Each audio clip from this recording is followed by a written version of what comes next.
The baby's scream cut through the howling blizzard like a knife through Samuel Thornton's chest. He had heard wolves dying, men begging horses, screaming in agony, but nothing like this. Nothing so small, nothing so desperate, nothing so close to death. He found them behind the abandoned mill. A woman collapsed face down in the snow, her frozen fingers still clutching a bundle of rags. Inside that bundle, a baby girl was crying with the last breath her tiny lungs could manage. In that moment, Samuel made a choice that would destroy his life and save theirs. This is their story. Stay until the end. Hit that subscribe button and comment your city below so I can see how far this tale has traveled. The wind hit Samuel Thornton like a fist as he urged his horse forward through the blinding snow. December in the Colorado mountains was no place for a man alone, but he had no choice. The supply run to Leadville had taken longer than expected, and now the storm that old miners had warned about was swallowing the world whole. "Come on, boy," he muttered to his horse, a sturdy buckskin named Soldier. "Just a few more miles to Silver Creek. You can make it." Soldier's ears flattened against the wind. The horse had carried Samuel through worse Apache territory, cattle stampedes, a bullet wound that should have killed them both. But this cold was different. This cold wanted them dead. Samuel pulled his coat tighter, squinting through the white curtain of snow. He knew these mountains, knew every trail, every creek, every abandoned cabin where a man could shelter. The old Henderson mill should be coming up on his left, a landmark that meant Silver Creek was less than 3 miles away. That's when he heard it. At first he thought it was the wind playing tricks. The storm could make sounds that drove men mad, screaming, laughing, calling their names. But this sound was different. This sound was real. A baby crying. Samuel yanked Soldier to a halt. "Whoa, boy, whoa!" He listened, his breath freezing in the air. The wind howled. Snow pelted his face. And there it was again, thin, weak, barely audible over the storm. A baby's cry. "That ain't possible," Samuel said aloud. "No one would be out here with a child. No one would be foolish enough to—" The cry came again, weaker this time. Samuel dismounted before he'd made a conscious decision to do so. His boots sank into snow up to his knees. He grabbed his rifle habit more than necessity and pushed toward the sound, toward the dark shape of the Henderson mill looming through the storm. "Hello," he called out. "Anyone there?" No answer but the wind. And the crying. Always the crying. He found them behind the mill's collapsed wall in a shallow depression where the structure blocked some of the wind. A woman lay face down in the snow, motionless, her dark hair spread around her like a halo of ice. Her dress was torn, her feet bare and blue, and her frozen fingers were locked around a bundle pressed against her chest. The bundle was moving. The bundle was crying. "Jesus Christ," Samuel breathed. He dropped to his knees beside them, ignoring the cold that immediately soaked through his trousers. His hands shook as he touched the woman's neck, searching for a pulse. There. Faint. Rapid. But there. "Ma'am. Ma'am, can you hear me?" No response. Her skin was like ice beneath his fingers. How long had she been out here? An hour. 2. In this storm that was a death sentence, the baby's cry had faded to a whimper. Samuel looked at the bundle, at the tiny face barely visible through the frost-covered rags. A girl, he realized. A baby girl with blue lips and closed eyes, her small body shaking with cold and hunger. "Hold on, little one," he said, his voice rough. "I got you now, both of you." He had to move fast. The woman needed warmth, shelter, a doctor. The baby needed milk, heat, someone who knew what the hell they were doing with infants, which wasn't him. But Silver Creek was still 3 miles away, and in this storm, 3 miles might as well be 30. Samuel stripped off his coat without thinking. It was the only warm thing he had, and the cold immediately bit into him like a living thing, but he didn't hesitate. He wrapped the coat around the baby first, creating a cocoon that would trap whatever body heat the child had left. The baby's eyes opened. Blue eyes, impossibly blue, staring up at him with something that looked almost like recognition. Her tiny hand emerged from the coat and grabbed his thumb. Something shifted in Samuel's chest. Something he couldn't name and didn't want to examine. "That's right," he murmured. "You hold on. Don't you let go."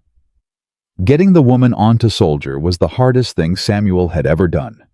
She was dead weight, her body stiff with cold, and every second he spent maneuvering her was a second the storm was trying to kill them all. But finally, he got her draped across the saddle, secured with rope from his pack, and the baby tucked inside his shirt against his chest. The cold was unbearable without his coat. Samuel could feel his body heat bleeding away, his fingers going numb, his thoughts slowing. But the baby was warm against him, her small heartbeat a counterpoint to his own, and that was enough. That had to be enough. "Walk on, Soldier," he commanded. "Get us home." Silver Creek appeared through the storm like a ghost town. Dark buildings, empty streets, shuttered windows. It was past midnight, Samuel reckoned, and sensible folk were in bed where they belonged. But the doctor's office had a light burning, thank God. Doc Hawkins was an old army surgeon who never turned anyone away. Samuel's fist hammered against the door. Doc Hawkins, I need help." The door opened to reveal Ezekiel Hawkins, a gray-haired man in his 50s with tired eyes that went sharp the moment he saw what Samuel was carrying. "Good Lord," Hawkins said. "Bring them in, now." The next minutes were a blur of activity. Hawkins took command like the battlefield surgeon he'd once been, barking orders to his wife Martha, who'd appeared in her nightgown, but moved with practiced efficiency. They got the woman onto the examination table, got the baby into Martha's arms, got Samuel into a chair before his legs gave out. "Who are they?" Hawkins asked, working over the woman with quick professional hands. "Don't know. Found them behind the Henderson mill." In this storm. What were they doing out there? "Dying," Samuel said flatly. They were dying. Martha had unwrapped the baby and was examining her with gentle fingers. "This little one is starving, Zeke. When's the last time she was fed?" "Can't have been recent. Look at her mama." Samuel looked. Really looked. The woman was young, maybe 24 or 25, with a face that would have been pretty if it weren't so pale and gaunt. Her cheekbones stood out sharply, her collarbones visible through her torn dress. She'd been hungry long before the storm found her. But that wasn't what made Samuel's blood run cold. It was the bruises. Yellow-green marks on her jaw, fading purple around her wrists. A pattern of wounds that told a story anyone with eyes could read. "Someone did this to her," Samuel said quietly. Hawkins met his eyes. "Yes, someone did. Who? That's a question for when she wakes up. If she wakes up." Hawkins turned back to his patient. "Martha, get some milk warming, and find something to feed this child. Samuel, I need you to help me here. She's hypothermic. We need to get her warm slowly, or her heart will give out." For the next hour, Samuel did whatever Hawkins told him to do. He heated blankets. He filled hot water bottles. He held the woman's ice-cold hand and rubbed warmth into it while Hawkins worked on her feet. He watched the color slowly, agonizingly slowly return to her skin. Martha fed the baby drops of warm milk from a cloth, and the child drank like she'd never tasted anything so good. Her cries faded to satisfied murmurs, and eventually she fell asleep in the older woman's arms. "She's a fighter," Martha said softly, looking down at the baby. "Both of them are." "They'd have to be," Samuel said, "to survive what they went through." Around 4 in the morning, the woman's eyes fluttered open. She jerked awake with a gasp, her hands immediately going to her chest, searching for something. Someone. "My baby." The words tore out of her throat, raw and desperate. "Where's my baby?"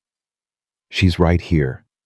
Martha moved quickly, bringing the sleeping infant into the woman's line of sight.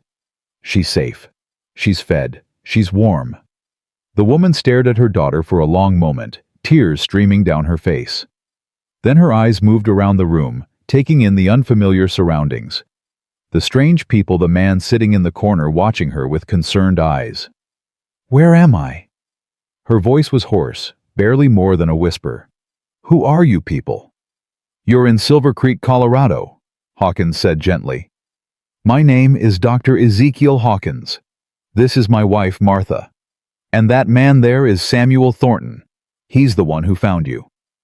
The woman's eyes locked onto Samuel. He saw fear there, deep, instinctive fear, but also something else.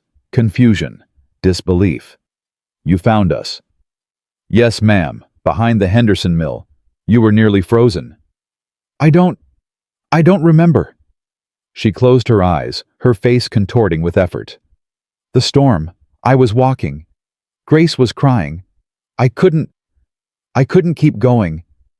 "You collapsed," Samuel said. "If I'd come by an hour later, you'd both be dead." The bluntness of his words made her flinch, but she didn't look away. "Why did you stop?" "I heard your baby crying." "But why did you help?" "You don't know us.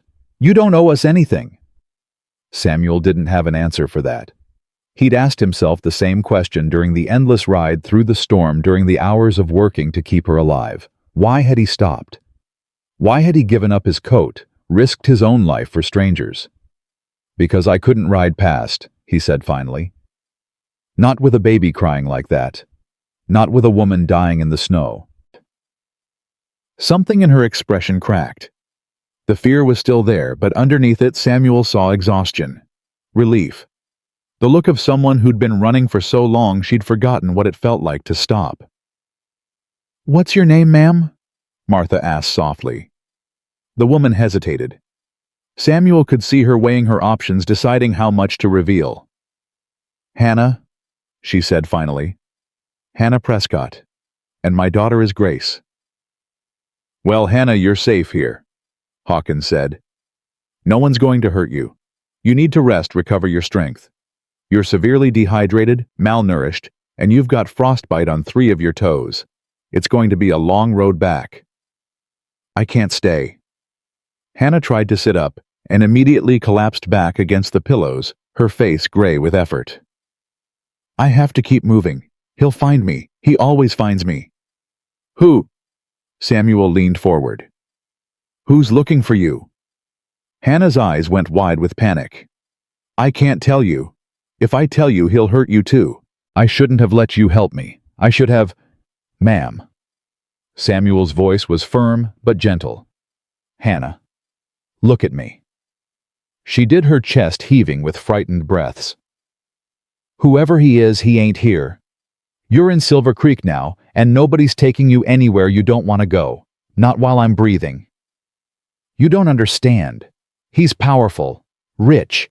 He has lawyers' connections, men who do whatever he tells them. You can't stop him. No one can stop him." "Maybe not," Samuel admitted, "but I can sure as hell try." The story came out in pieces over the next 2 days as Hannah drifted in and out of consciousness. Martha stayed with her, constantly feeding her broth and water, caring for little Grace, when Hannah was too weak to hold her. And Samuel couldn't seem to leave. He told himself it was just concern, just the natural interest of a man who'd saved 2 lives. But every time Hannah opened her eyes, every time Grace grabbed his finger with her tiny hand, every time he heard Hannah's voice telling another fragment of her nightmare, he felt himself getting pulled deeper into something he didn't understand. Her full name was Hannah Louise Prescott, born Hannah Louise Warren in Boston, Massachusetts. Her father had been a respectable merchant, her mother a schoolteacher. She'd been educated, cultured, raised to believe that life was fair and people were essentially good. Then she'd married Cornelius Augustus Blackwood. He was handsome, Hannah said quietly, staring at the ceiling while Grace slept in the cradle beside her bed. "Charming. My father thought he was perfect, a wealthy mine owner from Colorado, respectable family back in Philadelphia. I was 19. I didn't know any better." "When did it start?" Martha asked gently. "The wedding night." Hannah's voice was flat empty. "He didn't like the way I looked at him. Said I wasn't showing proper respect. He hit me so hard I saw stars, and then he told me that's what happened to wives who forgot their place. Samuel's hands had curled into fists. He forced them open, forced himself to breathe. I tried to leave after the first month, Hannah continued. He caught me at the train station, dragged me home by my hair. The punishment for that was worse. After that, I learned to be quiet, to be small, to be whatever he wanted me to be. What changed? Samuel asked. Why run now? Hannah turned her head to look at Grace sleeping peacefully, with no knowledge of the world's cruelty. When I found out I was pregnant, I knew I couldn't let my child grow up watching what he did to me. I couldn't let her learn that love looks like bruises and fear, so I waited. I planned. I saved money when I could, hiding coins in Grace's things where Cornelius would never look. And when Grace was born, I ran. A ghost of a smile touched Hannah's cracked lips. God help me, I ran with a 2-week-old baby and nothing but the clothes on my back. Got as far as Denver before his men found me. Samuel's jaw tightened. What happened? He came himself that time, dragged me out of the boarding house in front of everyone, told them all I was his insane wife who'd kidnapped his child. They believed him. Why wouldn't they? He's Cornelius Blackwood. He owns half the silver in Leadville. But you got away again. 3 months later, he had business in San Francisco, left me with just 2 guards. I drugged their coffee with laudanum and walked out the door. Hannah closed her eyes. I've been running for 6 days. Walked most of it after the horse went lame. I thought if I could just get far enough, find a town small enough that he wouldn't think to look. You found Silver Creek, Martha said. I found a blizzard, Hannah corrected. I found death. And then, she opened her eyes and looked at Samuel. Then I found him. Samuel didn't know what to say. What could you say to a woman who'd been through hell and somehow kept fighting? What words could possibly be adequate? You're safe now, he said. It felt inadequate, but it was true. As long as you're in Silver Creek, you're under my protection. Cornelius Blackwood can go straight to hell. Hannah laughed, a broken, surprised sound like she'd forgotten laughter existed. You don't know what you're saying. You don't know what he's capable of. I know what he did to you. That tells me everything I need to know. He'll destroy you. He destroys everyone who helps me. Let him try. There was steel in Samuel's voice, a certainty that surprised even him. He'd been a drifter his whole adult life, a man with no ties, no responsibilities, no one depending on him. He'd liked it that way. Freedom was everything to a cowboy. But looking at Hannah, at her bruised face and broken spirit, and the fierce love in her eyes when she looked at her daughter, Samuel felt something shift inside him. Some piece of armor he'd worn so long he'd forgotten it was there, suddenly felt unbearably heavy. This woman had been through hell. She'd fought and clawed and nearly died to give her baby a chance at a real life. And somewhere out there, a monster was hunting her, ready to drag her back to a prison that looked like a mansion but was really a cage. Samuel couldn't walk away from that. Couldn't pretend he hadn't seen what he'd seen, hadn't heard what he'd heard. Couldn't go back to his solitary existence knowing that Hannah and Grace were out there somewhere running from a man who would never stop chasing them. Rest now, he said gruffly, standing up. You're going to need your strength.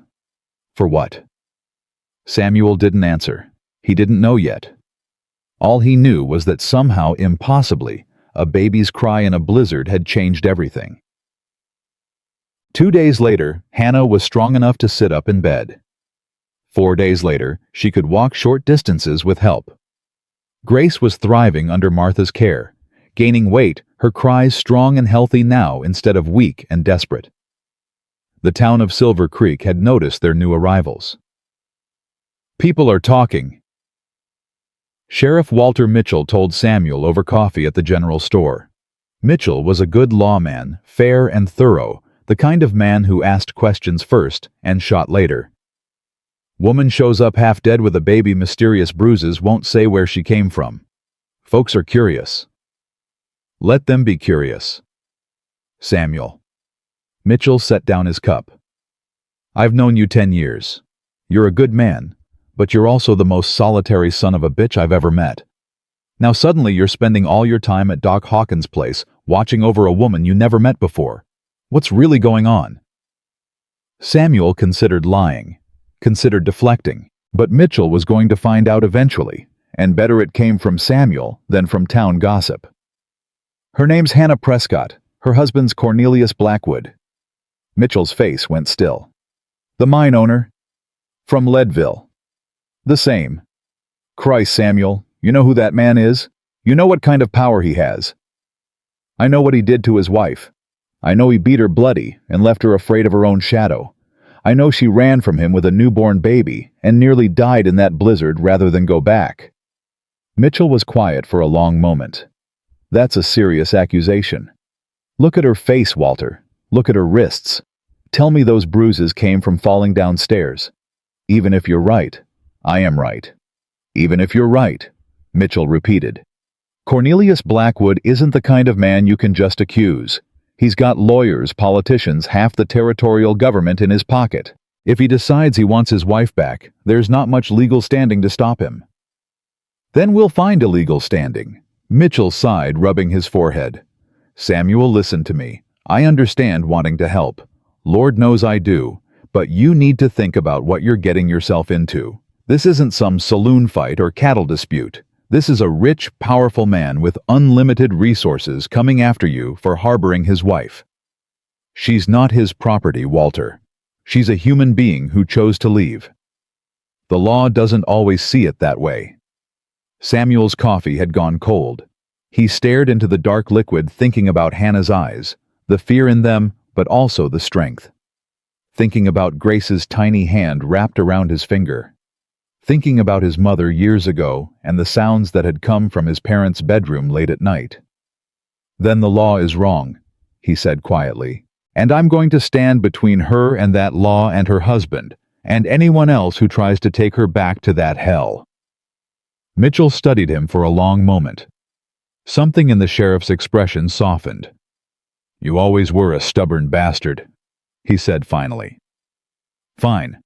If Blackwood comes to my town making trouble, I'll do what I can. But Samuel, be careful. Men like him don't fight fair. Neither do I. Not when it matters. That evening, Samuel found Hannah sitting in a chair by the window of the Hawkins' spare room, Grace sleeping in her arms. The storm had finally passed, and weak winter sunlight filtered through the glass, catching the red highlights in Hannah's brown hair. She looked up when he entered, and for the first time, she didn't flinch.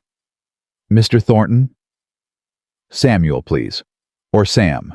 Nobody calls me Mr. Thornton except people trying to serve me court papers. A small smile touched her lips. Samuel, then. She hesitated. Martha told me you've barely left since you brought us here, that you've been sleeping in the chair downstairs. Doc Hawkins has a comfortable chair. That's not what I mean, and you know it. Hannah's eyes met his directly. Why are you doing this? You saved our lives. That's more than anyone else has ever done. You don't owe us anything more. Samuel pulled up a stool and sat down, keeping a respectful distance. Can I tell you something, Hannah? Of course. When I was 12 years old, my pa used to beat my ma. Not every day, just when he was drunk, which was most days. I was too small to stop him, too scared to try. One night, he went too far and she didn't get up again. Hannah's breath caught. After that, I made myself a promise. I promised that if I ever saw a man hurting a woman, I wouldn't be too small, and I wouldn't be too scared. I'd do something about it, even if it killed me.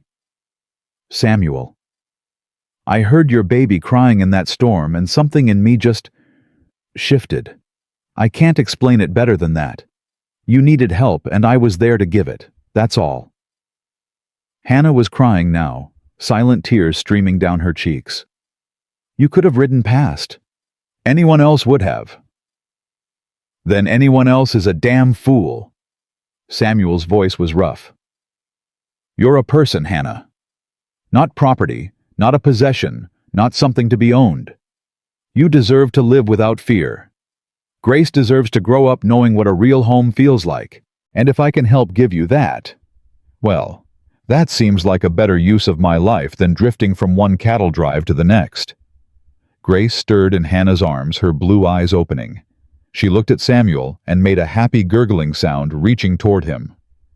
"She knows you," Hannah said softly. "She always calms down when you're here. She's got good taste." Samuel extended his finger, and Grace grabbed it immediately, holding on with surprising strength. "Hello, little one. You being good for your mama?" Grace babbled something that might have been an answer. Hannah watched them, and something in her expression changed. The fear was still there. Samuel suspected it would always be there, at least for a while, but underneath it was something new, something like hope. "What happens now?" she asked quietly. "I can't stay at Dr. Hawkins forever. I don't have money, don't have anywhere to go. Cornelius will find me eventually. He always does. Boy. Then we make sure you're ready when he comes." "How?" Samuel had been thinking about this for days. He didn't have all the answers, didn't know if his plan would work, but it was the only thing that made sense. "You need protection," he said. "Legal protection, not just a cowboy with a rifle. If you're married to Cornelius, he has rights to you under the law. But if you were married to someone else—" Hannah's eyes went wide. "You can't mean—" "I'm not asking for anything," Samuel said quickly. "I know we've only known each other a few days. I know you've got no reason to trust any man after what you've been through. But a marriage, even a marriage in name only, would give you standing. Would make it harder for Cornelius to just take you back. You would do that, tie yourself to a woman you barely know with a child that isn't yours running from a dangerous man. I would." "Why?" Samuel looked at Grace, still clutching his finger, her blue eyes bright with innocent trust. "Because that baby there grabbed my hand and didn't let go. Because you looked at me like I was the first person who'd ever actually seen you. Because I've spent my whole life being free, and I just realized that freedom don't mean much if you've got no one to share it with." Hannah was trembling. "You're asking me to trust you. After everything Cornelius did, after every promise he made and broke, you're asking me to believe that you're different." "I am asking that. And I know it's the hardest thing in the world." Samuel met her eyes steadily. "But I'm also telling you that you don't have to decide right now. You don't have to decide tomorrow. You can take as long as you need and I'll still be here, protecting you, helping you, asking nothing in return. That's not how marriage works. Maybe not, but it's how partnership works. And that's what I'm offering Hannah. Not a man who owns you, but a partner who stands beside you, whatever you decide." Grace chose that moment to yawn enormously, her tiny mouth opening wide before she settled back against Hannah's chest and closed her eyes. Hannah looked down at her daughter for a long moment. When she looked up again, her eyes were clearer than Samuel had ever seen them. "I need time," she said. "To think, to heal, to learn whether I can ever trust anyone again. Take all the time you need. But Samuel, thank you for the offer, for everything." She reached out and touched his hand, the first voluntary touch she'd initiated since he'd found her. "You're a good man. I'd forgotten men like you existed." Samuel covered her hand with his own, gentle, careful, giving her every chance to pull away. She didn't. "Rest now," he said softly. "Tomorrow's a new day, and whatever comes after that, we'll face it together." Outside the window, the last light of the winter sun faded into darkness. Somewhere out there, Cornelius Blackwood was searching for his wife. Somewhere out there, danger was gathering like a storm on the horizon. But here in this small room in Silver Creek, Colorado, 3 broken people had found something that felt almost like hope. And sometimes, hope was enough to start.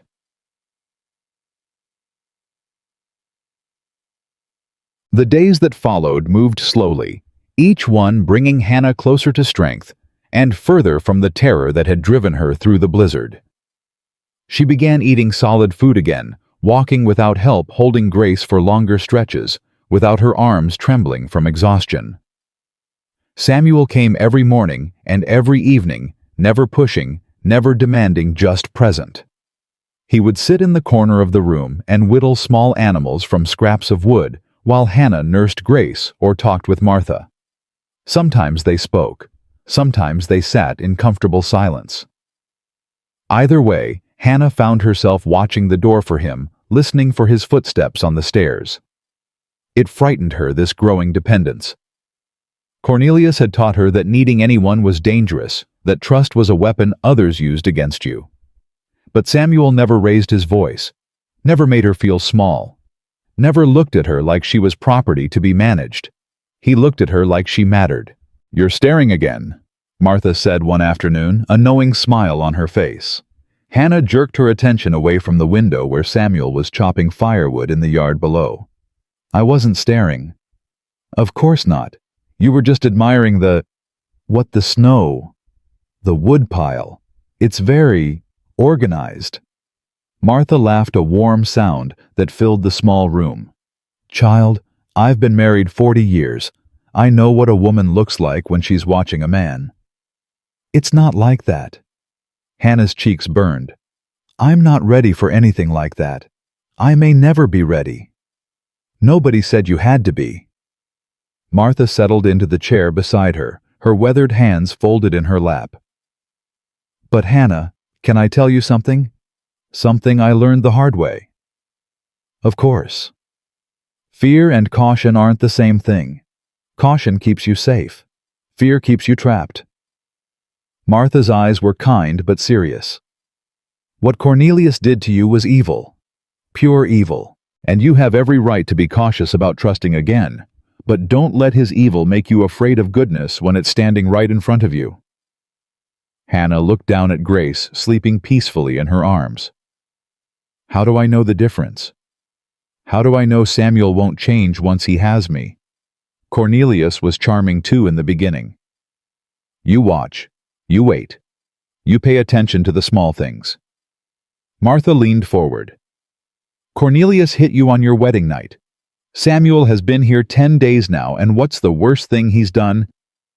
Hannah thought about it. Really thought. He snores when he falls asleep in the chair." Martha smiled. "That's what I thought." That evening, Samuel brought her a book.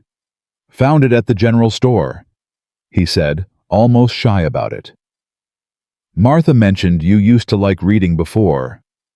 Well, before. Thought you might want something to pass the time." Hannah took the worn volume with trembling hands. It was a collection of poetry, dog-eared and well-loved. "Samuel, this must have cost. Doesn't matter what it cost. It matters to me."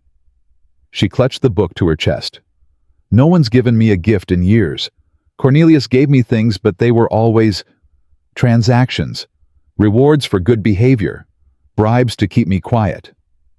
This ain't a bribe. It ain't a reward. It's just a book." Samuel shifted uncomfortably. "You don't have to make it into something more than it is." But it was more. They both knew it was more. "Thank you," Hannah whispered. "Truly." Samuel nodded once, gruff and awkward, and retreated to his usual chair. But Hannah saw the pleased look on his face before he ducked his head, and something warm unfurled in her chest. Maybe Martha was right. Maybe goodness did look different from charm when you paid attention. The news came 3 days later. Sheriff Mitchell arrived at the Hawkins house with a grim expression that made Hannah's blood run cold before he'd even spoken a word. "There's been inquiries," he said, standing in the doorway with his hat in his hands. "Man came through town yesterday asking questions. Well-dressed fellow said he was looking for a woman and baby who'd gone missing from Leadville." Hannah's arms tightened around Grace so hard the baby whimpered. "What did you tell him?" Samuel demanded. "Nothing. Told him I hadn't seen anyone matching that description." Mitchell's jaw was tight. "But Samuel, he's not going to stop. He was asking at every business on Main Street. Someone's going to talk eventually." Who was he? One of Blackwood's men.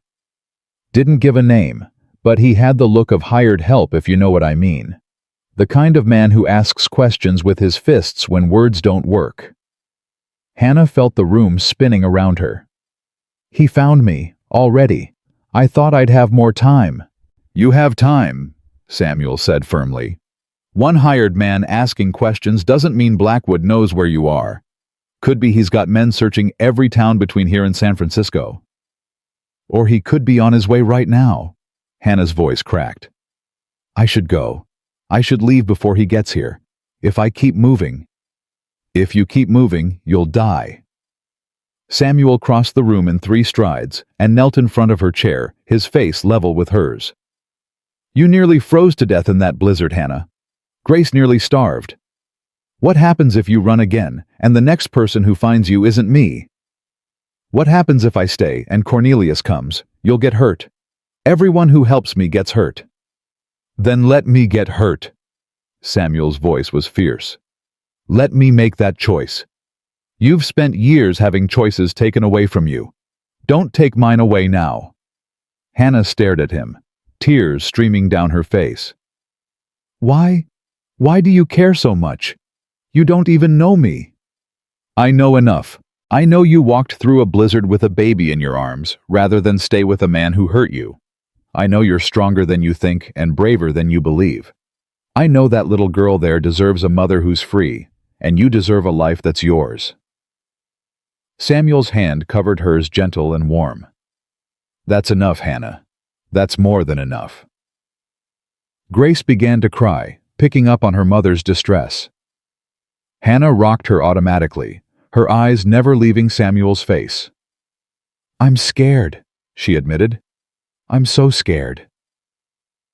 I know, but you don't have to be scared alone anymore. Sheriff Mitchell cleared his throat awkwardly.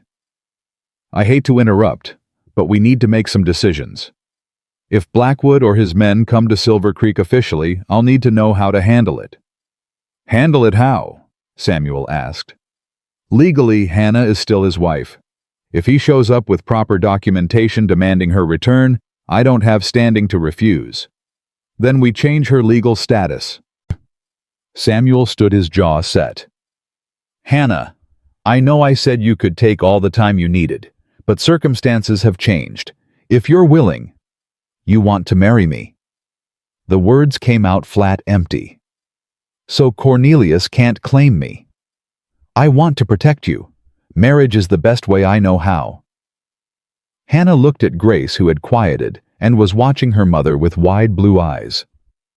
She looked at Sheriff Mitchell standing uncomfortable in the doorway. She looked at Martha and Dr. Hawkins, who had appeared from the back room and were watching with worried faces.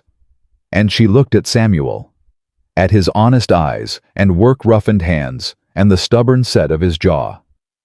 I can't be a real wife to you, she said quietly. Not the way you might want, not the way a man has a right to expect. I don't expect anything. You say that now, but what about in a month? A year? When you realize you've tied yourself to a broken woman who flinches when you raise your hand and cries in her sleep. Then I'll lower my hand slower and hold you when you wake up. Hannah's breath caught. Cornelius had never spoken to her like that. No one had ever spoken to her like that. What if I can never love you? What if I'm too damaged to love anyone?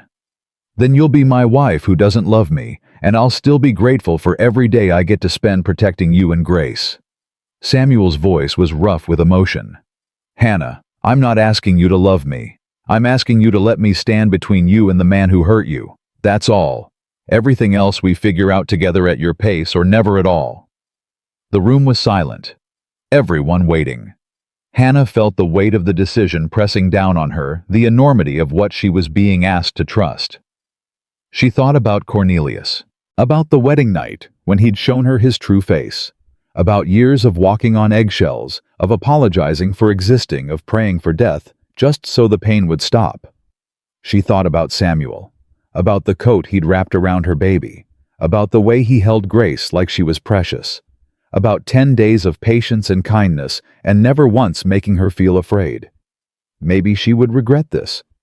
Maybe Samuel would change the way Cornelius had changed. Maybe she was making the worst mistake of her life. But Grace deserved a chance. Grace deserved a father who wouldn't hurt her mother, who wouldn't teach her that love meant fear. If nothing else, Hannah owed her daughter that chance. "Yes," she whispered. Samuel's face went still. "Yes. Yes, I'll marry you. God help us both, but yes." The wedding happened 3 days later, in the small church at the edge of Silver Creek. It wasn't much of a ceremony, just Judge Abraham Wheeler reading from his worn Bible while a handful of witnesses looked on. Hannah wore a borrowed dress of pale blue that brought out her eyes, and Grace wore the white gown that Martha had been saving for a grandchild she'd never had. Samuel wore his cleanest shirt and stood ramrod straight like a man facing a firing squad. "Do you, Samuel Jacob Thornton, take this woman to be your lawfully wedded wife, to have and to hold for better or worse, for richer or poorer, in sickness and in health, until death do you part?" "I do." His voice was steady, certain. "And do you, Hannah Louise Prescott, take this man to be your lawfully wedded husband, to have and to hold for better or worse, for richer or poorer, in sickness and in health, until death do you part?" Hannah looked at Samuel. At this man who had appeared out of a blizzard, like an answer to a prayer she hadn't known she was making. She thought about the life she was leaving behind, and the uncertain future she was stepping into. "I do." Judge Wheeler smiled. "Then, by the power vested in me by the territory of Colorado, I pronounce you husband and wife. Samuel, you may kiss your bride." Samuel hesitated, looking at Hannah with a question in his eyes. Asking permission even now, even when he had every right to claim what was legally his. Hannah rose on her tiptoes and pressed a quick, chaste kiss to his lips. It lasted barely a second, but she felt him trembling against her. "Mrs. Thornton," he murmured. The name sounded strange, foreign, but also somehow safe. "Mr. Thornton," she replied. They signed the papers. They accepted congratulations from the small gathering of witnesses. They walked out of the church as husband and wife, and Hannah felt the winter sun on her face and wondered if this was what freedom felt like. Samuel had arranged for a room at Widow Crawford's boarding house, the finest accommodation Silver Creek had to offer. It was small but clean, with a real bed and a cradle for Grace, and a window that looked out over the main street. "I'll sleep in the chair," Samuel said as they stood awkwardly in their new quarters. "Or on the floor, whatever you're comfortable with." Hannah looked at the bed, then at Samuel, then back at the bed. The old fear stirred in her chest, but it was fainter now, more distant. "The bed is big enough for two," she said carefully, "as long as you stay on your side." "I will, I promise. And if I have nightmares, you'll understand if I wake up screaming." "I'll understand. And if I cry, you won't try to touch me. Not unless I ask." "Not unless you ask." Hannah let out a breath she hadn't known she was holding. Then I think we can make this work." They settled into an awkward routine. Samuel helped with Grace when Hannah was tired, which was often. He brought meals up from the boarding house kitchen and sat with her while she ate. He told her stories about his years on the cattle trails, about horses he'd known, and men he'd ridden with, and the strange beauty of the open range. In return, Hannah told him about Boston, about her mother who had died when she was 12, about her father who had loved her but sold her to a monster because he couldn't see past Cornelius's money, about the dreams she'd had before her marriage of becoming a teacher and filling children's minds with wonder. "You could still do that," Samuel said one evening. "Be a teacher, I mean." "Who would hire me? Silver Creek doesn't have a proper school. Kids here learn what their parents can teach them, which ain't much. If you offered lessons, I reckon plenty of families would be interested." The idea sparked something in Hannah that she'd thought was dead. Purpose. Possibility. A future that was more than just surviving day to day. "You think I could?" "I think you could do anything you set your mind to." Hannah smiled a real smile that reached her eyes. Samuel looked startled, like he'd forgotten what her smile looked like. Maybe he'd never seen it properly before. "No one's ever believed in me like that," she said softly. "Then everyone you've known before was a fool." A week passed, then two. Hannah grew stronger every day, and with strength came confidence. She started taking walks through town, Grace bundled against the cold in a sling Martha had made. She introduced herself to shopkeepers and neighbors, and if they noticed her fading bruises or heard the whispers about where she'd come from, they were polite enough not to mention it. Samuel went back to work at the livery stable, but he was never gone long. He came back at lunch to check on her, and every evening he was home before dark. Home. It felt strange to think of it that way, but the boarding house room had started to feel like home, and somewhere along the way, Samuel had started to feel like home too. She didn't love him, not yet. Maybe not ever. But she liked him. She trusted him more each day. And when he smiled at her across the breakfast table, when he made silly faces at Grace, just to hear her laugh when he lay beside her in the dark, and kept his hands carefully to himself, even though she could feel the wanting in him. Hannah felt something growing in her chest that she was afraid to name. It was on a Thursday afternoon, 3 weeks after the wedding, that Cornelius Blackwood rode into Silver Creek. Hannah was at the general store when it happened, buying thread for the mending she'd started doing to earn a little money. She heard the horse's first expensive hooves on the frozen street, the kind of sound that didn't belong in a town like this. She looked up, and her heart stopped. Cornelius sat astride a black stallion flanked by two rough-looking men on horses of their own. He was dressed impeccably despite the long ride, his coat spotless, his hat perfectly tilted. He looked exactly the way he had on their wedding day, handsome and charming, and absolutely terrifying. His eyes swept the street, searching, hunting. They found her. For one frozen moment, they stared at each other through the general store window. Hannah couldn't move, couldn't breathe, couldn't do anything but stand there like a rabbit caught in a wolf's gaze. Cornelius smiled. It was the smile he used before he hit her, gentle and cold, and full of promised violence. He dismounted and started toward the store. Hannah's paralysis broke. She grabbed Grace tight against her chest and ran. She burst out the back door and into the alley, her feet slipping on the ice, her breath coming in panicked gasps. She could hear Cornelius calling her name, that honeyed voice that had haunted her nightmares for years. "Hannah, Hannah, darling, there's no need to run. I'm not angry, I just want to talk." She ran faster. The livery stable was 3 blocks away. Samuel was there. Samuel would protect her. She just had to get to Samuel. But Cornelius was faster. He cut through the buildings knowing somehow where she would go, and suddenly, he was in front of her, blocking the alley, his 2 men flanking him like walls of muscle. "Hannah." His voice was soft, almost tender. "You've led me quite a chase." She backed up until she hit the wall behind her, clutching Grace so tight the baby started to cry. "Stay away from me." "Stay away. Darling, I'm your husband. I've come to take you home." "This is my home now. I'm not going anywhere with you." Cornelius's smile didn't waver, but something dark flickered in his eyes. "I've heard interesting rumors, Hannah. Rumors about a marriage, about a cowboy who thinks he can steal another man's wife. I'm not your wife anymore.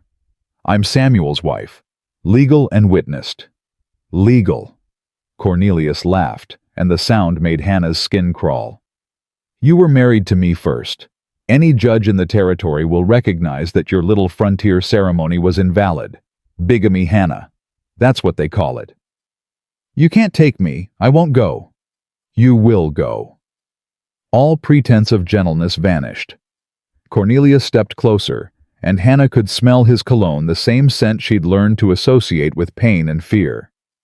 "You will come with me quietly, or I will destroy everyone in this pathetic town who helped you, starting with that cowboy." Grace was wailing now, sensing her mother's terror. Hannah pressed back against the wall, trying to make herself small, trying to disappear the way she used to disappear when Cornelius raised his hand. But she wasn't the same woman who had cowered in their Philadelphia mansion. She had walked through a blizzard. She had survived. She had found people who believed in her, who saw her as something more than property. She was Hannah Thornton now. And Hannah Thornton didn't cower. "Touch me," she said, her voice shaking but firm, "and Samuel will kill you."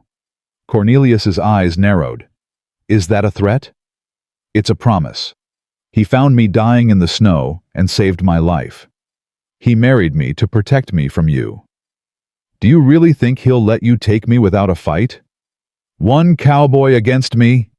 Cornelius scoffed. "I have lawyers. I have money. I have the law on my side. You have nothing." Hannah forced herself to meet his eyes, to hold his gaze the way she'd never been able to do before. "You have nothing because I'm not afraid of you anymore. You can hurt me, Cornelius. You can probably take me back by force, but you'll never own me again.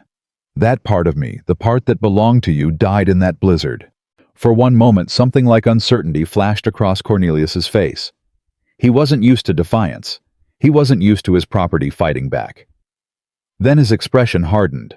"We'll see about that." He turned to his men. "Take her." The larger man stepped forward, reaching for Hannah's arm, and a rifle shot cracked through the cold air. The man stumbled backward, a hole in his hat, where the bullet had passed an inch from his skull. Everyone froze. Samuel stood at the end of the alley rifle, raised another round already chambered. His face was carved from stone, and his eyes were fixed on Cornelius with murderous intent. "Touch my wife," he said quietly, "and the next one goes through your head." Cornelius turned slowly, taking in this new threat with calculating eyes. "You must be the cowboy. And you must be the coward who beats women." Samuel walked forward, his rifle never wavering. "Hannah, come here." Hannah didn't hesitate. She ran to Samuel's side, Grace still crying against her chest, and felt his free arm come around her shoulders. Protective, safe. "This doesn't concern you," Cornelius said. "Hannah is my wife. I have every legal right to take her home." "She ain't your wife anymore. She's mine. We got papers that say so. Papers that will be invalidated the moment I bring this matter before a proper court." Cornelius's voice was smooth, confident. "You're out of your depth, cowboy. I suggest you step aside before you get hurt. I suggest you get on your horse and ride out of Silver Creek before I put you in the ground." The two men stared at each other, and Hannah could feel the violence crackling in the air between them.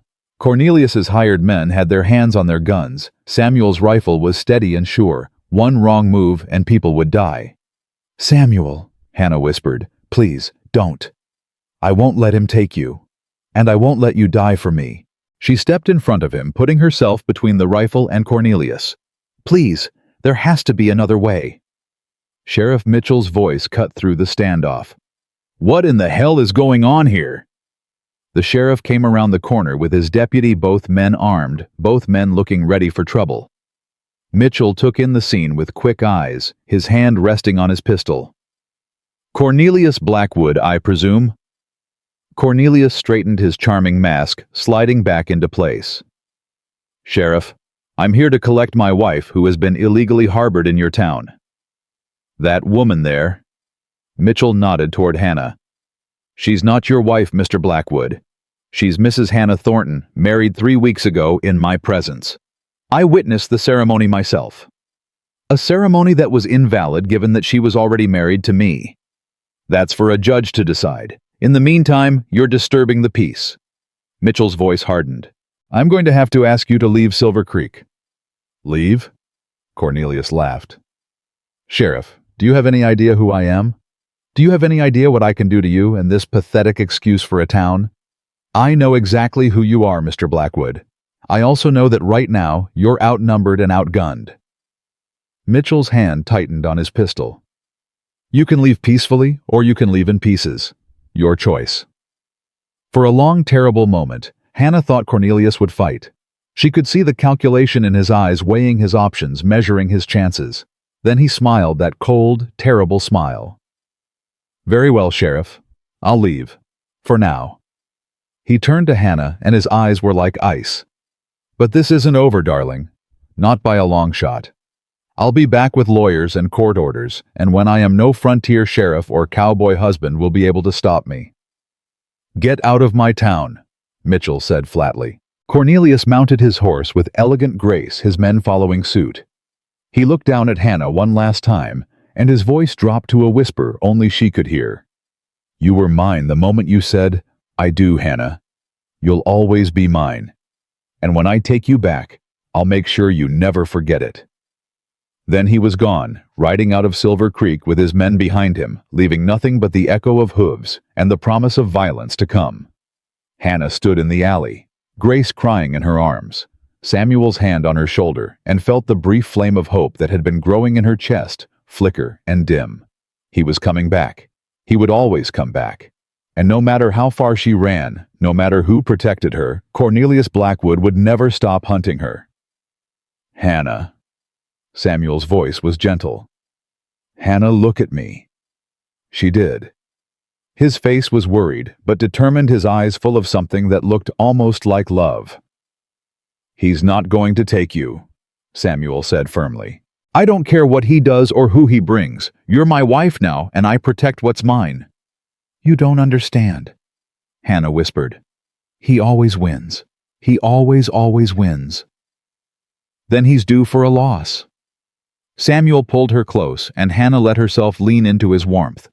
Let herself believe just for a moment that maybe he was right. Maybe this time would be different. Maybe this time she had found something strong enough to stand against the monster who had owned her for so long. Grace's crying had faded to whimpers. Hannah rocked her gently, murmuring comfort she didn't feel. What do we do now? She asked. Now we prepare, Samuel said. He's coming back with lawyers and court orders. Fine. We'll have our own lawyers and our own evidence. We'll show every judge in Colorado what he did to you. You think that will matter? Rich men don't go to jail for beating their wives? Maybe not. But we make enough noise, we tell enough people, and his reputation suffers. Men like Blackwood care more about their reputation than anything else. Samuel's jaw was tight. We fight him, Hannah. We fight him with everything we've got. And if that doesn't work? If that doesn't work? Samuel's hand moved to his rifle. Then we fight him a different way. Hannah looked up at her husband, at this man who had appeared from nowhere, and offered her everything she'd stopped believing was possible. He wasn't handsome the way Cornelius was handsome. His face was too rough, his hands too calloused, his manner too blunt. But he looked at her like she mattered. He touched her like she was precious. He spoke to her like her opinions counted. And he was willing to die for her. I don't deserve you, she said softly. That's funny. Samuel's mouth quirked in a half-smile. I was thinking the same thing about you. The days after Cornelius left were filled with a strange mixture of dread and determination. Samuel threw himself into preparations with the single-minded focus of a man who had finally found something worth fighting for. He rode to Denver and returned 3 days later with a young lawyer named Jonathan Whitfield, a sharp-eyed man who listened to Hannah's story without interruption and then said the words she'd been desperate to hear. We can fight this. We can win. Hannah wanted to believe him. God, how she wanted to believe. But years of losing had taught her that hope was a luxury she couldn't afford. How? She asked, her voice barely steady. Cornelius has money, power, connections. What do we have? Whitfield leaned forward, his expression intense. We have the truth. We have witnesses who saw your condition when you arrived. We have a doctor who documented your injuries. And most importantly, we have you. Me? Your testimony, Mrs. Thornton. If you're willing to stand in front of a judge and tell him exactly what Cornelius Blackwood did to you, we have a chance. Hannah's hands started to shake. She could feel Samuel's eyes on her, warm and worried, but she couldn't look at him. The thought of standing in a courtroom, of speaking those words out loud, of reliving every nightmare, while Cornelius watched with that cold smile on his face. I don't know if I can, she whispered. You can. Samuel's voice was firm. But you don't have to decide right now. Take some time. Think about it. There isn't much time, Whitfield warned. Blackwood's lawyers have already filed papers with the territorial court. The hearing is set for 3 weeks from now in Denver. If Hannah doesn't appear to contest, the judge will rule in Blackwood's favor by default. 3 weeks. 3 weeks to prepare for the fight of her life. Hannah looked at Grace sleeping peacefully in Martha's arms across the room. Her daughter would never remember this, would never know the sacrifices her mother had made, the fears she had faced. All Grace would know was the life that came after whatever that life turned out to be. Freedom or captivity. Safety or danger. Samuel or Cornelius. "I'll do it," Hannah said, and her voice was stronger than she'd expected. "I'll testify." The preparations began immediately. Whitfield interviewed everyone who had seen Hannah in those first days after Samuel brought her in from the storm. Dr. Hawkins provided detailed medical records of her injuries. Martha gave a statement about the bruises, the frostbite, the malnutrition. Sheriff Mitchell documented the confrontation in the alley and Cornelius's threats. But the most important preparation was Hannah herself. "They're going to try to break you," Whitfield said during one of their practice sessions. "Blackwood's lawyers will say you're lying. They'll say you're hysterical. They'll say you made up the abuse to justify your adultery." "Adultery?" Hannah's voice rose. "I was running for my life." "I know that. You know that. But they'll twist every fact to make you look like the villain." Whitfield's voice was gentle but firm. "You need to be prepared for every attack they'll throw at you. You need to stay calm, speak clearly, and tell the truth no matter what they say." "How can I stay calm when Cornelius is sitting there watching me?" "You don't look at him. You look at the judge. You look at me. You look at Samuel." Whitfield paused. "And you remember why you're doing this. For Grace. For your freedom. For every woman who's ever been too afraid to speak." The practice sessions were brutal. Whitfield played the role of Cornelius's lawyer, asking questions designed to humiliate and confuse.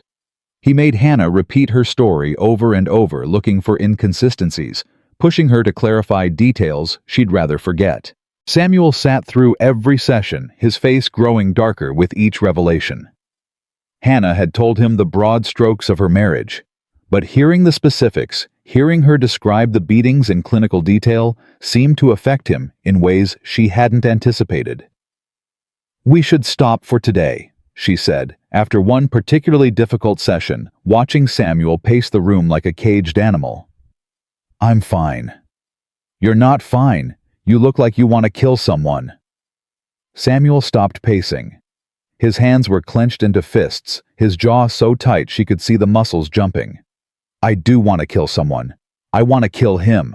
I want to ride to Leadville right now and put a bullet between his eyes." That would solve nothing. It would solve plenty. It would mean he could never hurt you again. And you'd hang for murder, and Grace would grow up without a father. Hannah crossed the room and took his hands, gently uncurling his fingers. "Samuel, I need you here. I need you alive. Promise me you won't do anything stupid." He looked at her for a long moment, his eyes full of pain and rage and something softer underneath. "I promise. But Hannah, if we lose this case, if that judge orders you back to him, then we'll figure something out. We'll run, we'll hide, we'll do whatever we have to do." She squeezed his hands. "But we won't give up, not yet, not while there's still a chance." Samuel pulled her close, and Hannah let herself lean into him, drawing strength from his warmth. She was getting better at this, she realized. Better at accepting comfort. Better at trusting that his arms were safe. "When did you get so brave?" he murmured against her hair. "I'm not brave. I'm terrified." That's what bravery is, being terrified and doing it anyway. The night before they were to leave for Denver, Hannah couldn't sleep. She lay awake listening to Samuel's steady breathing beside her, watching the shadows move across the ceiling, trying not to think about what was coming. 3 years. She had endured 3 years of Cornelius's abuse. 3 years of walking on eggshells, of apologizing for breathing, of praying for death, just so the pain would stop. And now, She was supposed to stand in a courtroom and relive all of it, while the man who had broken her sat watching with that smile on his face. She wasn't sure she could do it. "Hannah." Samuel's voice was soft in the darkness. "I can hear you thinking." "I'm sorry. Did I wake you?" "I wasn't sleeping either." He shifted, and she felt his hand find hers under the blankets. "Talk to me." "I'm scared," she admitted. "I know I said I could do this, but now that it's here, I'm not sure anymore. What if I freeze up there? What if I can't get the words out? What if they believe him instead of me?" "Then we deal with that when it happens." "But Hannah, I've watched you these past weeks. I've seen you prepare, seen you practice, seen you face things that would break most people. You're stronger than you know." "I don't feel strong." "Strength isn't a feeling. It's a choice." Samuel's thumb traced circles on her palm. "Every day you choose to keep going. Every day you choose to fight instead of giving up. That's strength, Hannah. That's the strongest thing there is." She turned to face him in the darkness, barely able to make out the shape of his features. "What if I lose?" "You won't." "But what if I do? What happens to us to Grace?" Samuel was quiet for a moment. When he spoke, his voice was low and fierce. "Then we run. I've got friends in Montana, people who don't ask questions. We disappear. Change our name, start over somewhere. Blackwood will never find us." "You'd give up everything for us, your home, your friends, your whole life?" "I'd give up a hell of a lot more than that." He pulled her closer, and she felt his lips brush her forehead. "You and Grace are my life now. Everything else is just geography." Hannah felt tears pricking at her eyes. She had spent so long believing she was worthless, believing she deserved the pain Cornelius inflicted. And here was this man, this rough-handed cowboy, who had stumbled into her life by accident, telling her she was worth everything. "I don't know how to thank you," she whispered.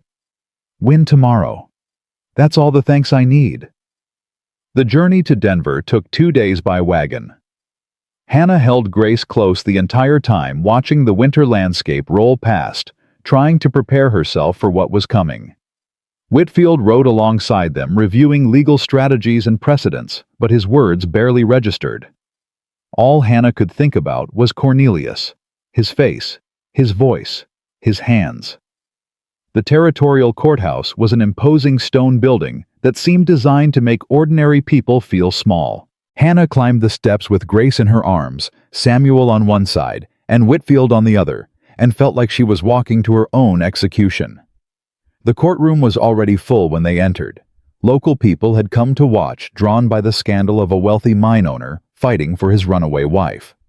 Hannah saw curious faces, some sympathetic, some judgmental, all of them strangers.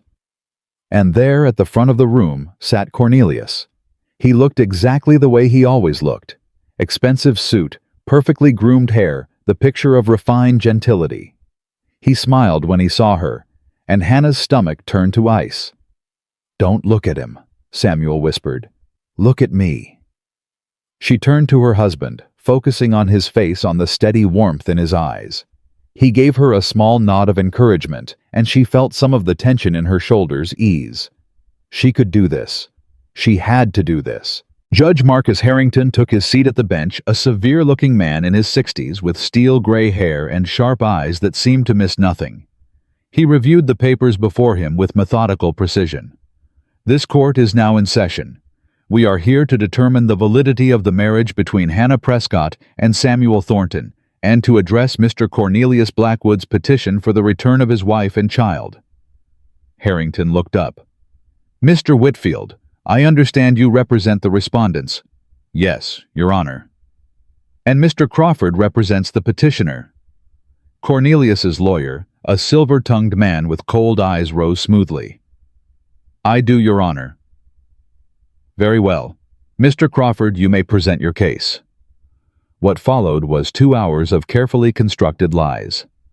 Crawford painted Cornelius as a devoted husband, a successful businessman, a man who had been devastated when his unstable wife kidnapped their infant daughter and fled into the wilderness. He produced character witnesses who swore that Cornelius was kind and gentle, that they had never seen him raise his hand to anyone.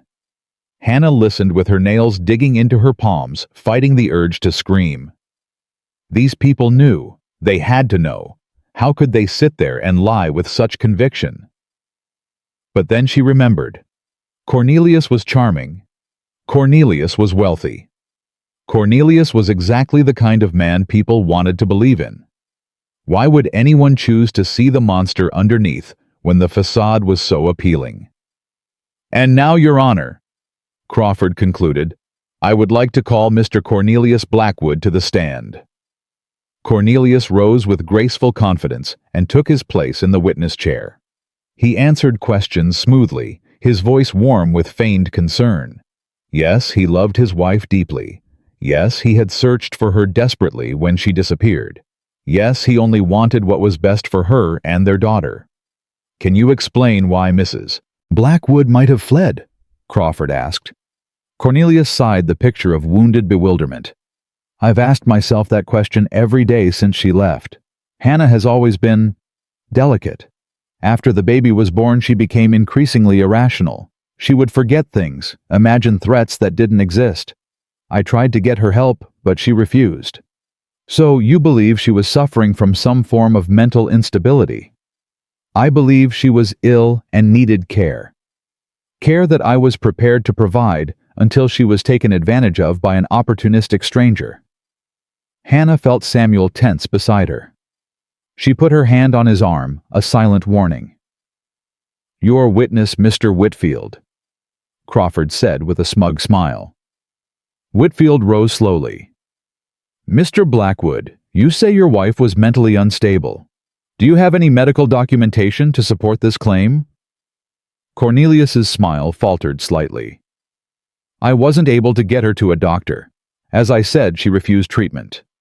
So there's no professional diagnosis of any kind?" "No, but anyone who knew her could see. I'm asking about professional medical evidence, Mr. Blackwood, not opinions." Whitfield picked up a folder from his table. "I have here a medical report from Dr. Ezekiel Hawkins of Silver Creek, Colorado. Dr. Hawkins examined Mrs. Thornton when she arrived in his town. Would you like me to read his findings?" Cornelius's expression went carefully blank. "That won't be necessary." "I think it is." Whitfield opened the folder. Dr. Hawkins documented healing fractures in Mrs. Thornton's left wrist and right ribs. He documented extensive bruising on her face, arms, and torso. He documented scarring consistent with repeated trauma over an extended period. Whitfield looked up. "Mr. Blackwood, can you explain how your wife came to have these injuries?" She was always clumsy. She fell frequently. She fell frequently enough to break bones to leave scars. Hannah was prone to accidents. Accidents. Whitfield's voice was flat. "Is that what you call it when you beat your wife, Mr. Blackwood? An accident?" "Objection." Crawford was on his feet. "Counsel is badgering the witness." "I'm questioning his credibility, Your Honor. The medical evidence directly contradicts his testimony." Judge Harrington's face was unreadable. "I'll allow it. Answer the question, Mr. Blackwood." Cornelius's mask was slipping. Hannah could see the anger building behind his eyes, the rage he'd always been so careful to hide in public. "I never laid a hand on my wife." "Then how do you explain the injuries documented by a trained physician?" "I can't explain them. Perhaps she injured herself during her flight. Perhaps your so-called physician is lying to protect his friend." Dr. Hawkins is a decorated Army surgeon with 30 years of medical experience. Are you suggesting he fabricated evidence? I'm suggesting that people can be bought. The courtroom erupted in murmurs. Judge Harrington banged his gavel. "Order. Mr. Blackwood, be very careful about making accusations you cannot support." Whitfield pressed on. "Mr. Blackwood, when your wife fled your home, she had a 2-week-old infant. She had no money, no supplies, no means of transportation. She walked through a blizzard for 6 days until she collapsed from exhaustion." Does that sound like the behavior of a woman who was simply delicate? Cornelius's jaw tightened. She wasn't thinking clearly. Or perhaps she was thinking very clearly. Perhaps she understood that walking into a blizzard with her baby was preferable to staying in your home. That's absurd. Is it? Whitfield turned to face the gallery. What kind of man inspires such terror in his wife that she would rather risk death in a snowstorm than remain under his roof? Objection. Counsel is testifying. Withdrawn. Whitfield returned to his table. No further questions. Cornelius stepped down from the witness stand, his charming facade cracked, but not quite broken.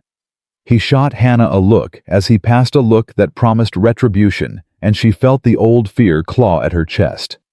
Then, it was her turn. The defense calls Hannah Thornton to the stand. Hannah's legs felt like water as she rose. Samuel squeezed her hand, and she held on to that warmth as she walked to the witness chair. She took the oath with a voice that barely trembled, then sat down and faced the room.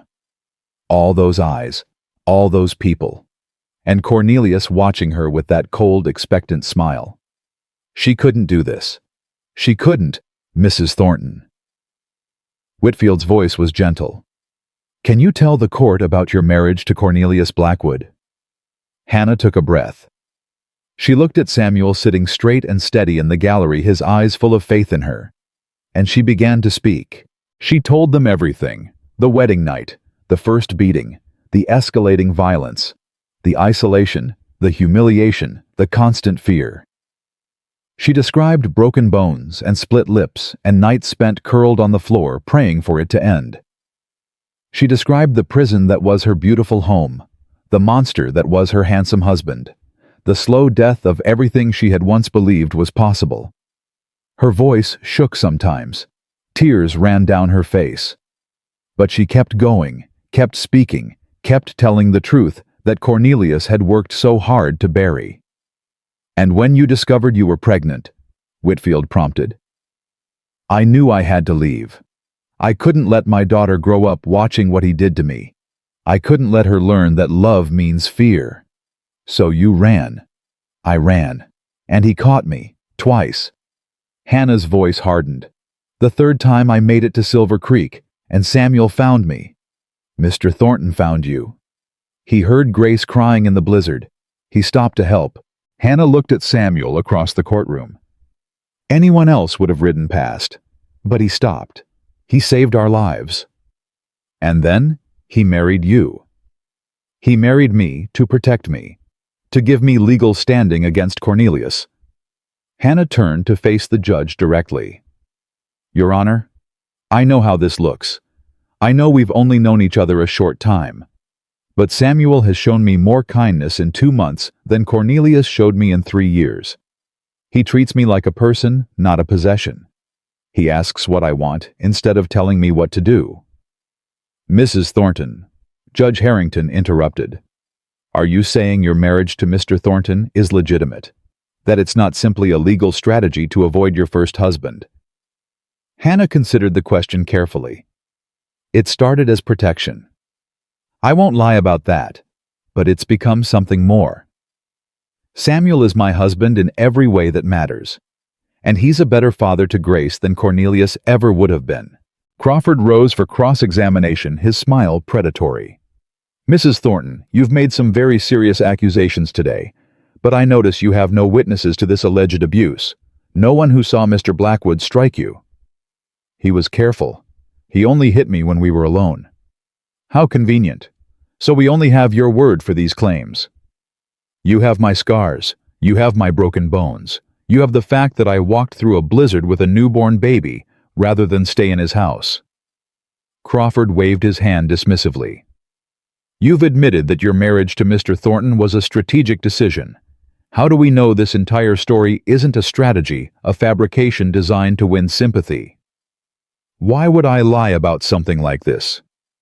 To escape your obligations, to justify your adultery, to keep your paramour from facing consequences. Samuel is not my paramour. He's my husband, and I'm not lying. So you say. Crawford leaned closer.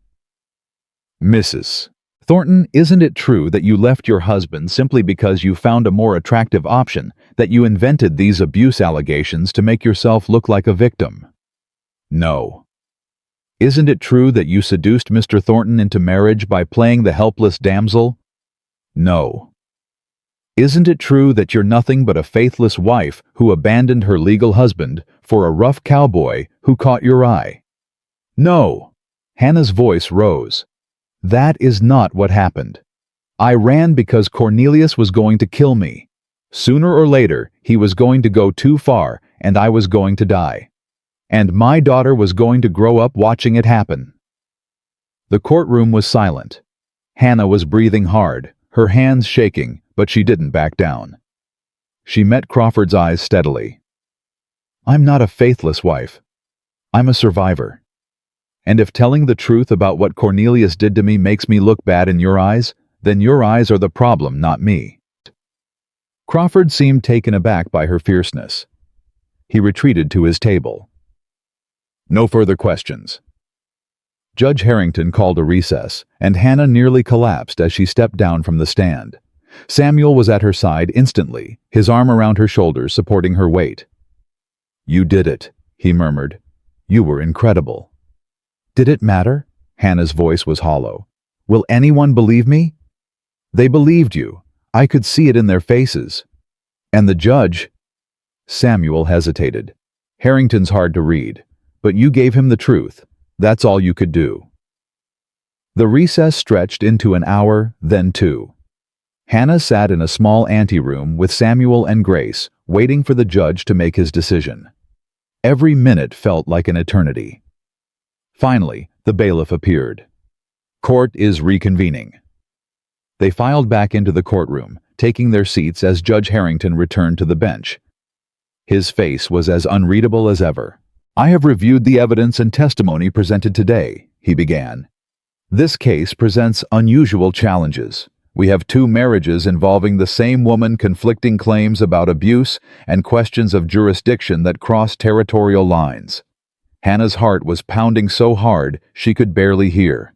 However, Harrington continued, certain facts are clear. Medical evidence supports Mrs. Thornton's claims of physical abuse. Her flight from her first husband, undertaken under extremely dangerous conditions with an infant child, suggests genuine fear rather than mere marital discord. And the marriage to Mr. Thornton, while unconventional in its timing, appears to have been entered into freely and with legitimate intent. Cornelius was on his feet. Your Honor, this is outrageous. Sit down, Mr. Blackwood. Harrington's voice was cold. I'm not finished. Cornelius sat, his face purple with rage. It is the ruling of this court that the marriage between Hannah Thornton and Samuel Thornton is valid and legally binding. Mr. Blackwood's petition for return of his wife and child is denied. The courtroom erupted. Hannah couldn't breathe. Samuel was gripping her hand so tight it hurt, but she didn't care. They had won. Against all odds, against all of Cornelius's money and power and lies, they had won. Furthermore, Harrington continued, raising his voice above the commotion, this court finds sufficient evidence to warrant an investigation into Mr. Blackwood's conduct. I am referring this matter to the territorial prosecutor for review. Cornelius's face went white. You can't do that. I can, and I have. Harrington's gaze was withering. Mr. Blackwood, I have been a judge for 20 years. I have seen many abusers sit where you're sitting, wearing their fine suits and their charming smiles lying through their teeth about the women they've broken. I know what you are, and I will not allow my court to be used as an instrument of your control. He banged his gavel. Court is adjourned. The chaos that followed was a blur. Whitfield was shaking Samuel's hand. Martha was crying with joy.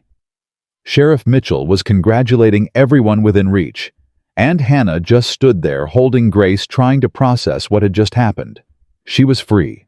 Legally, officially free. Samuel pulled her into his arms. Grace squished happily between them. We did it. He said, his voice rough with emotion. Hannah, we actually did it. I can't believe it. Her voice was muffled against his chest. I keep waiting to wake up. You're not dreaming. This is real. He pulled back to look at her face. You're free, Hannah. He can't touch you anymore. But even as she let herself feel the joy of the moment, Hannah's eyes found Cornelius across the courtroom. He was surrounded by his lawyers, his face a mask of controlled fury. But when their eyes met, she saw something that made her blood run cold. He wasn't finished. Despite the ruling, despite the investigation, despite everything, Cornelius Blackwood was not finished. His lips moved, shaping words only she could see. This isn't over. Hannah looked away, pressing closer to Samuel, trying to quiet the fear that whispered in her heart. They had won the battle. But the war, she knew, was far from over. The journey back to Silver Creek should have felt like a triumph. They had won. The judge had ruled in their favor. Cornelius's petition had been denied. By every measure that mattered, Hannah was free. But she couldn't shake the memory of his eyes across that courtroom. The cold promise in them. The absolute certainty that he wasn't finished.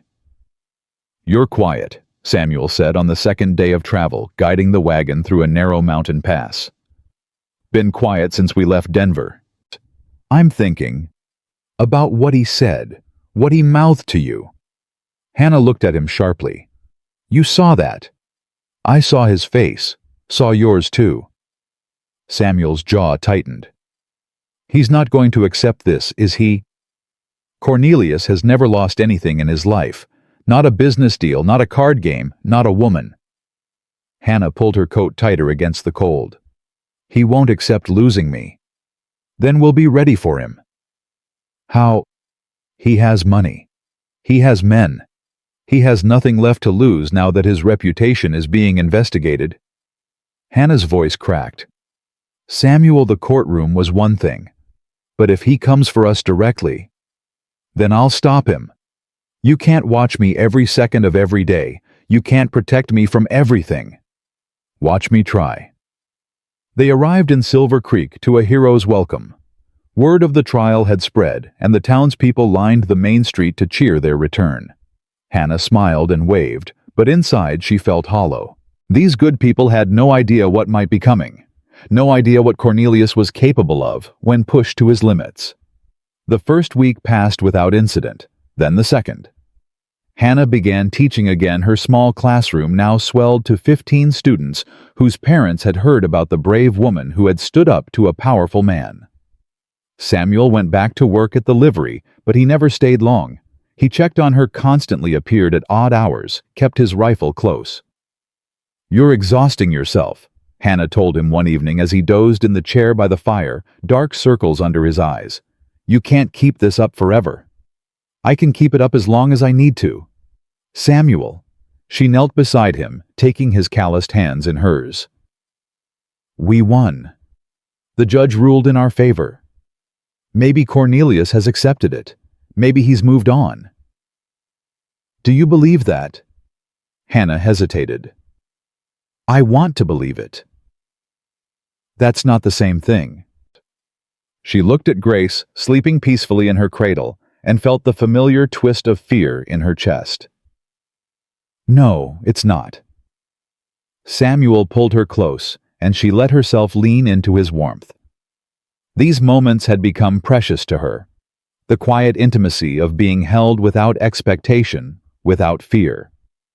Samuel asked nothing of her that she wasn't ready to give, and that patience had done something she hadn't thought possible. It had made her fall in love with him. She hadn't told him yet. The words stuck in her throat every time she tried, blocked by years of having her feelings used against her. Cornelius had demanded declarations of love and punished her when they weren't convincing enough. The very act of saying those words felt dangerous, like tempting fate. But she felt them. God help her, she felt them. Samuel, she whispered against his chest. There's something I need to tell you. What is it? A knock at the door cut her off. Sharp. Urgent. Samuel was on his feet instantly, rifle in hand. Stay here. He moved to the door and opened it to reveal Sheriff Mitchell, his face grim. We've got a problem. Mitchell said without preamble. Ryder came in 20 minutes ago. Said there's a group of men camped about 5 miles east of town. 8 of them well-armed, keeping to themselves. Hannah's blood went cold. Blackwood? Samuel asked. Can't confirm, but who else would it be? Strangers said they looked like hired guns, not miners or trappers. Samuel turned to Hannah. Take Grace to the Hawkins house. Stay there until I come for you. Samuel, no. I'm not leaving you. Hannah, please. If this is what we think it is, I need to know you're safe. And what about you? What about your safety? I'll be fine. Mitchell and I will handle this. Hannah grabbed his arm. You can't just ride out there and confront 8 armed men. That's suicide. I ain't planning to confront anyone. Just see what we're dealing with. Samuel cupped her face in his hands. Trust me, please. She wanted to argue, wanted to scream that she couldn't lose him. Not now. Not when she'd finally found something worth living for. But the determination in his eyes told her arguing was useless. Come back to me, she whispered. Promise you'll come back. I promise. He kissed her forehead, grabbed his coat, and was gone. The hours that followed were the longest of Hannah's life. She sat in the Hawkins parlor with Grace in her arms, jumping at every sound, straining to hear horses or gunshots or anything that would tell her what was happening. Martha sat with her quiet and solid, offering comfort, without false assurance. Dr. Hawkins paced by the window, his old army revolver within reach. He'll be all right, Martha said for the 100th time. Samuel's smart. He won't take unnecessary risks. You don't know Cornelius. You don't know what he'll do. I know what your husband is capable of. I watched him carry you through a blizzard, half frozen himself, refusing to stop until he got you to safety. A man like that doesn't die easy. Hannah wanted to believe her, but she'd seen too much of the world's cruelty to trust in happy endings. The sound of hoofbeats made her heart stop. She was at the window before Martha could move, straining to see through the darkness. Samuel rode into view alone, his face hard in the lamplight. Hannah was out the door before anyone could stop her. What happened? Are you all right? What did you find? Samuel dismounted and pulled her into his arms. She could feel him trembling, feel the tension radiating from every muscle. It's him, Samuel said quietly. Blackwood. He's out there with 7 hired guns, and they're not camping for pleasure. They're waiting. Waiting for what? For me to leave you unprotected, for a chance to take you back. Samuel's arms tightened around her. Mitchell sent riders to the neighboring towns for help, but it'll take at least a day for anyone to get here. Until then, we're on our own. What do? We fort up, the whole town. Everyone who can handle a gun posts up at key positions. We make it clear that if Blackwood wants a fight, he'll get one. Samuel, these are miners and shopkeepers, not soldiers. They can't stand against professional gunmen. They won't have to. Men like Blackwood don't want a war. They want easy prey. Samuel pulled back to look at her face. We show him Silver Creek isn't easy prey, and maybe he backs off. And if he doesn't? Samuel didn't answer. He didn't have to. The town transformed overnight. Sheriff Mitchell organized the men into patrol groups, stationing them at every entrance to Silver Creek. Windows were barricaded. Women and children gathered in the church, the most defensible building in town. Everyone who could hold a rifle was given one. Hannah refused to hide. You should be at the church with Grace, Samuel argued. If something happens, I want to be with you. Her voice was fierce. I spent 3 years hiding from Cornelius, cowering in corners, praying someone would save me. I'm done hiding. If he wants me, he can come and face me himself. Hannah? No. I mean it, Samuel. This is my fight. Mine. You gave me the strength to stand up in that courtroom and tell the truth. Now let me stand beside you here. Samuel looked at her for a long moment. Something shifted in his expression, a mixture of fear and pride, and something deeper. You're the bravest woman I've ever known, he said quietly. I'm terrified. I know. So am I. They positioned themselves at Widow Crawford's boarding house, which had a clear view of the main street. Grace was safe at the church, with Martha surrounded by armed townswomen who had made it clear that anyone threatening their children would die trying. The night stretched on cold and silent. Hannah sat by the window with Samuel's spare rifle across her knees, watching the darkness for movement. "Hannah," Samuel said from his position by the door, "there's something I need to say. In case things go bad. Don't talk like that." "I have to." He crossed the room and knelt beside her chair. "I love you. I've loved you since the moment you opened your eyes in Doc Hawkins' office and asked about your baby before you asked about yourself. I know you're not ready to hear it. I know you might never be ready, but I need you to know." Hannah's eyes filled with tears. "Samuel, you don't have to say it back. I'm not asking for anything. I just needed you to know that whatever happens tonight, the time I've had with you and Grace has been the best time of my life. You made me believe I could be something more than just a drifter. You gave me a family. You gave me a reason to stay." Hannah reached out and touched his face, feeling the rough stubble against her palm. "I do love you," she whispered. "I've been too scared to say it, too scared to admit it even to myself. But I love you, Samuel. I love you so much, it terrifies me." Samuel's breath caught. "You mean that?" "I mean it. Whatever happens tonight, whatever Cornelius does, I need you to know that you're the first man who ever made me feel safe. The first man who ever treated me like I was worth something. If I die tonight, you're not going to die. If I die tonight," she repeated firmly, "I want to die knowing I told you the truth. I love you, Samuel Thornton. I love you, and I'm grateful for every minute we've had together." Samuel pulled her into his arms, and for one perfect moment the danger outside ceased to exist. There was only this. Only them. Only the miracle of finding each other in a world that had given them both so many reasons to stop believing in miracles. Then gunshots shattered the silence. Samuel was at the window instantly. "They're coming. East side of town."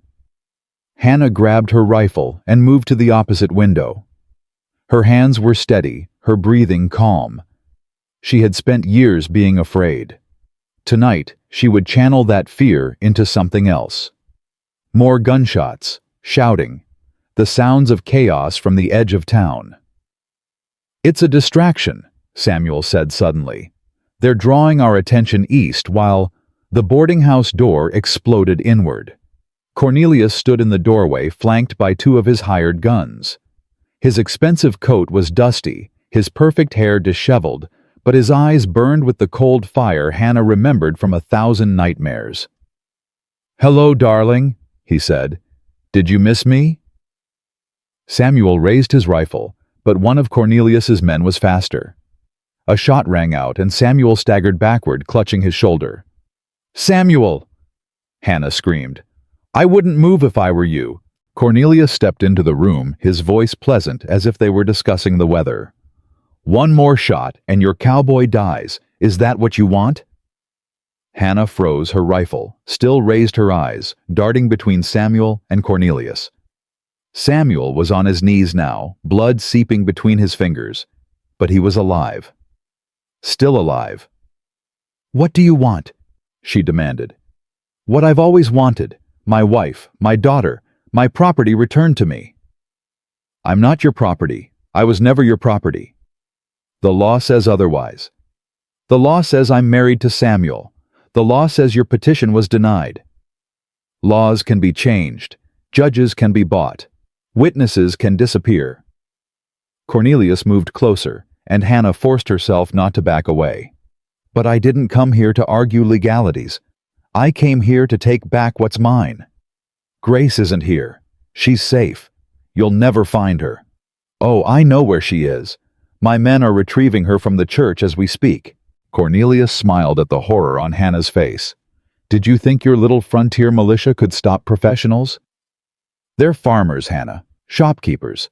They're not equipped for a real fight." "You're a monster." I'm a man who doesn't accept defeat." Cornelius reached out and grabbed her arm, his fingers digging in hard enough to bruise. "Now drop the rifle and come with me quietly, or I'll have my man put another bullet in your precious cowboy, this time in his head." Hannah looked at Samuel. He was pale from blood loss, but his eyes were clear and fierce. "Don't," he said through gritted teeth. "Don't go with him. Whatever happens to me, don't—" "Shut up." Cornelius's man kicked Samuel in his wounded shoulder, and Samuel crumpled with a cry of pain. Something inside Hannah snapped. Years of fear of submission, of making herself small, burned away in a single instant of white-hot rage. She looked at Cornelius, at his smug face and cold eyes, and she felt nothing but contempt. "You think you've won," she said quietly. "I have won." "No." Hannah's voice was steel. "You've lost everything. You just don't know it yet." She moved faster than Cornelius expected, faster than she'd known she could move. Her knee came up hard between his legs, and he doubled over with a gasp of shock.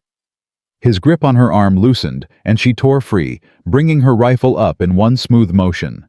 The gun went off inches from the hired man's face. He screamed and staggered backward, blood streaming from where the bullet had grazed his temple.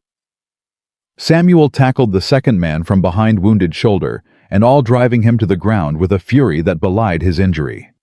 They grappled on the floor, fighting for control of the man's pistol. Cornelius was recovering, reaching for the gun at his hip. Hannah pointed her rifle at his chest. "Don't," she said. He froze, his hand hovering over the weapon. For the first time since she'd known him, Hannah saw something like fear in his eyes. "You won't shoot me," he said, but there was uncertainty in his voice. "You're not capable of it." "You don't know what I'm capable of. You never did."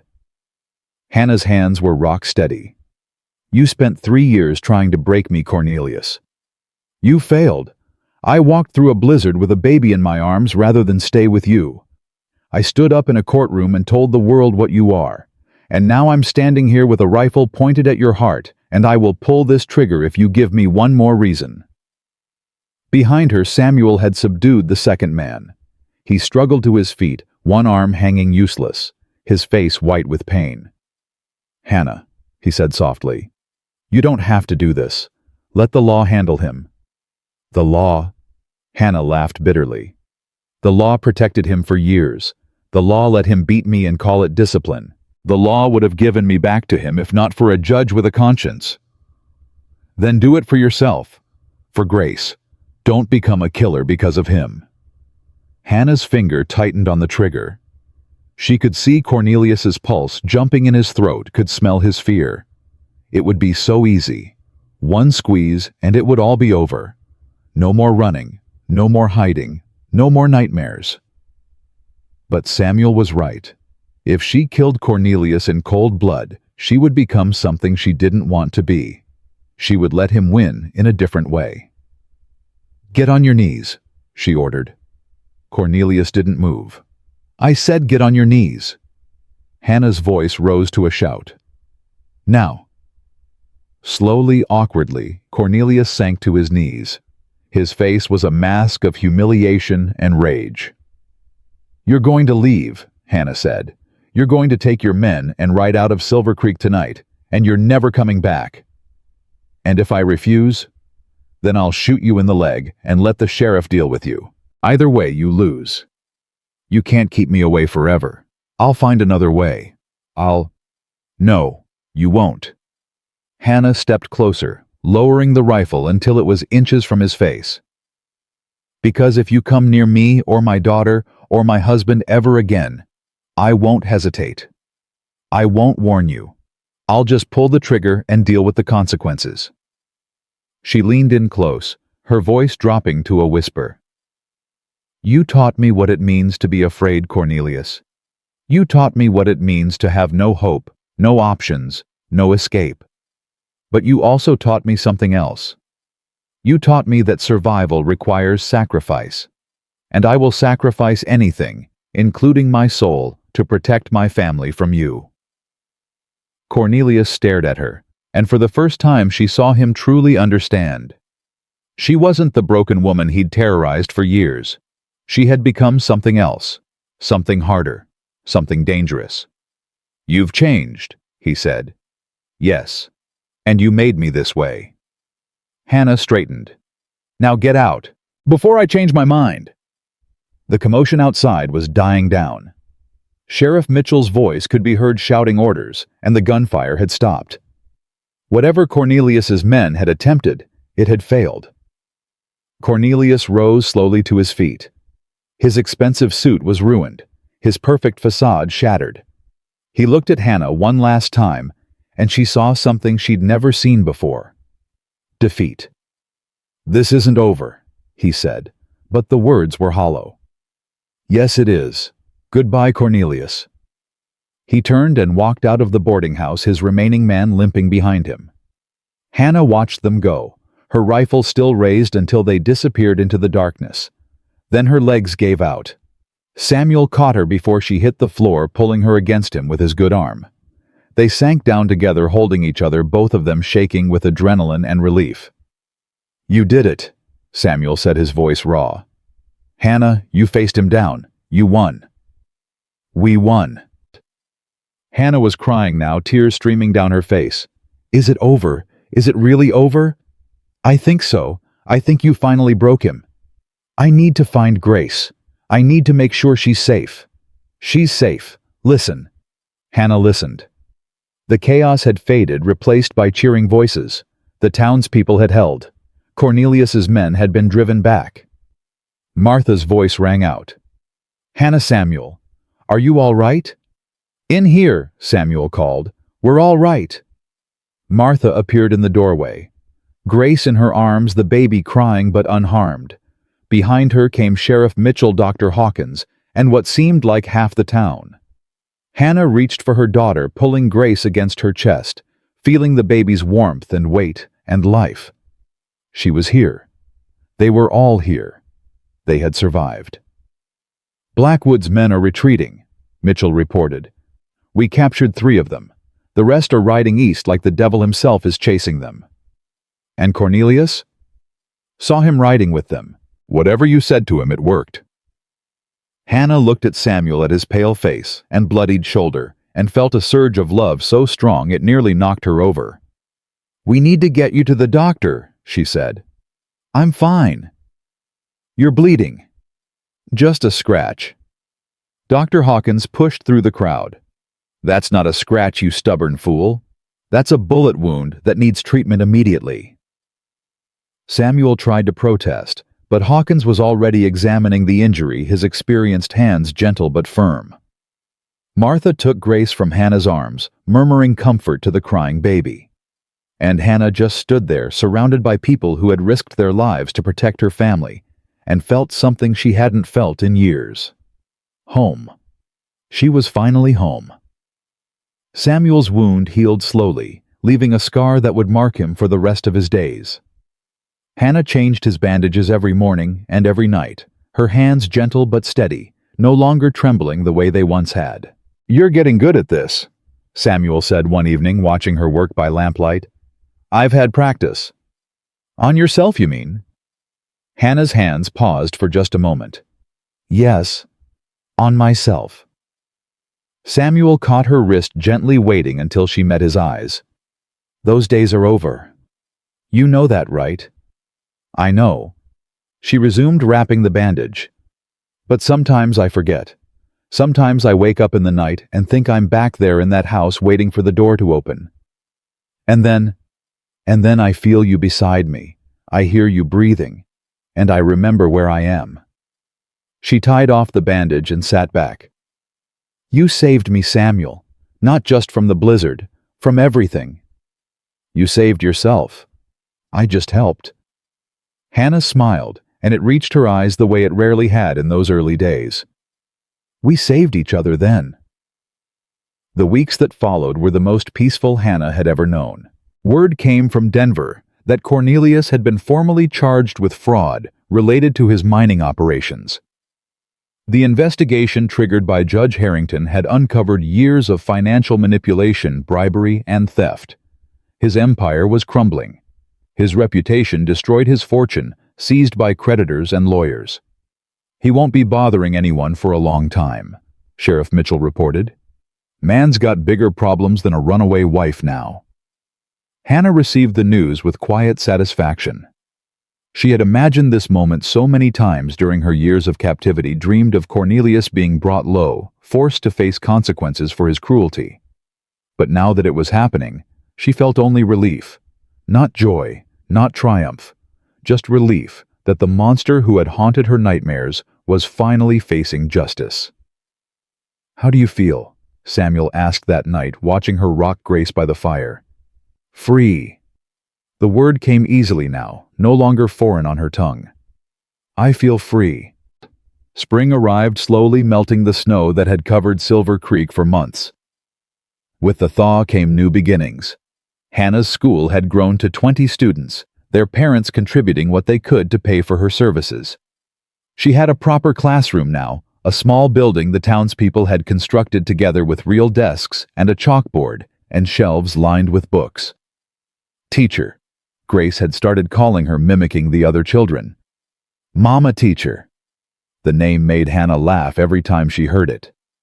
Samuel had taken over the livery stable from old Mr. Patterson, who had decided to retire to California where his daughter lived. The work was steady, the income reliable, and for the first time in his life, Samuel had roots. Real roots. A home. A family. A reason to stay. "Never thought I'd be a stableman," he said one evening, coming home smelling of horses and hay. "Always figured I'd drift until I died." "Do you miss it?" The drifting. Samuel considered the question seriously. Sometimes.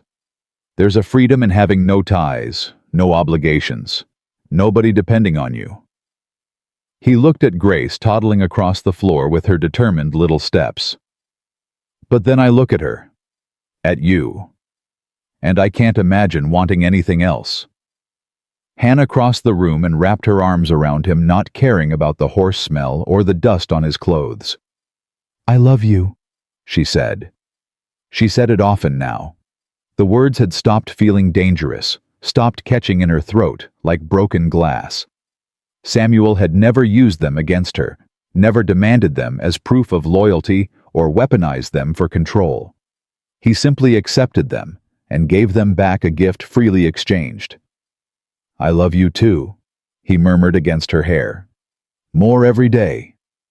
Grace tugged at his trouser leg, demanding to be picked up. Samuel swung her into his arms with practiced ease, and Hannah watched them together, her heart so full it ached. This was what family was supposed to feel like. Not fear, not walking on eggshells, not praying for escape, just warmth and safety and belonging. The nightmares came less frequently now. When they did come, Samuel was always there, pulling her close, murmuring comfort until the terror faded. He never complained about the interrupted sleep, never showed frustration at her lingering trauma. He simply held her and waited patient, as he had been from the very beginning. "Will it ever stop?" Hannah asked one night, after a particularly bad dream. "The fear, the memories."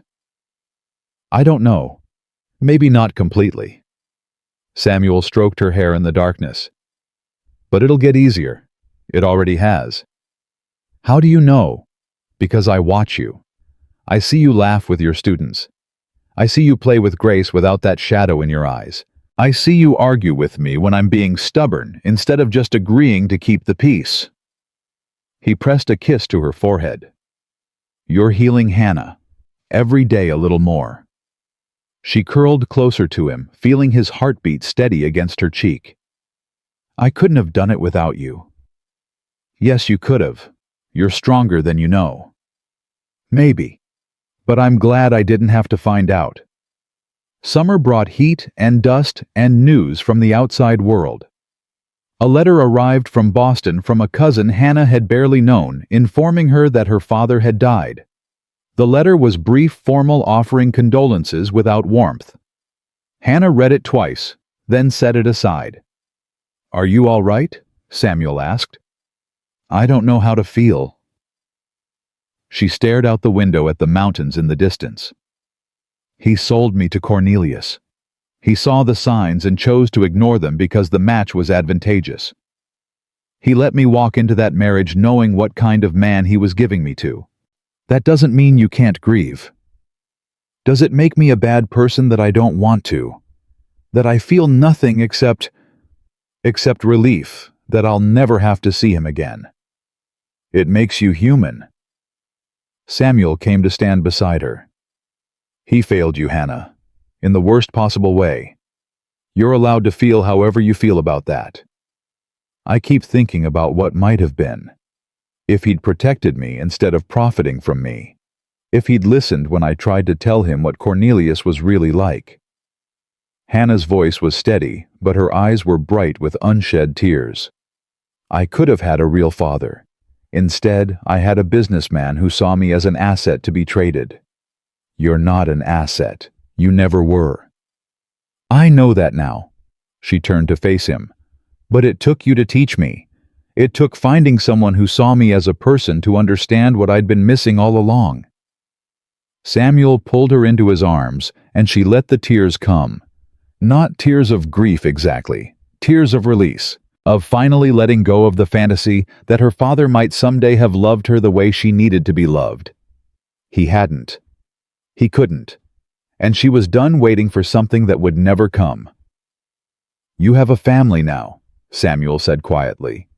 A real one. People who love you because of who you are, not what you can do for them. I know. Hannah wiped her eyes. And I'm grateful. Every single day, I'm grateful.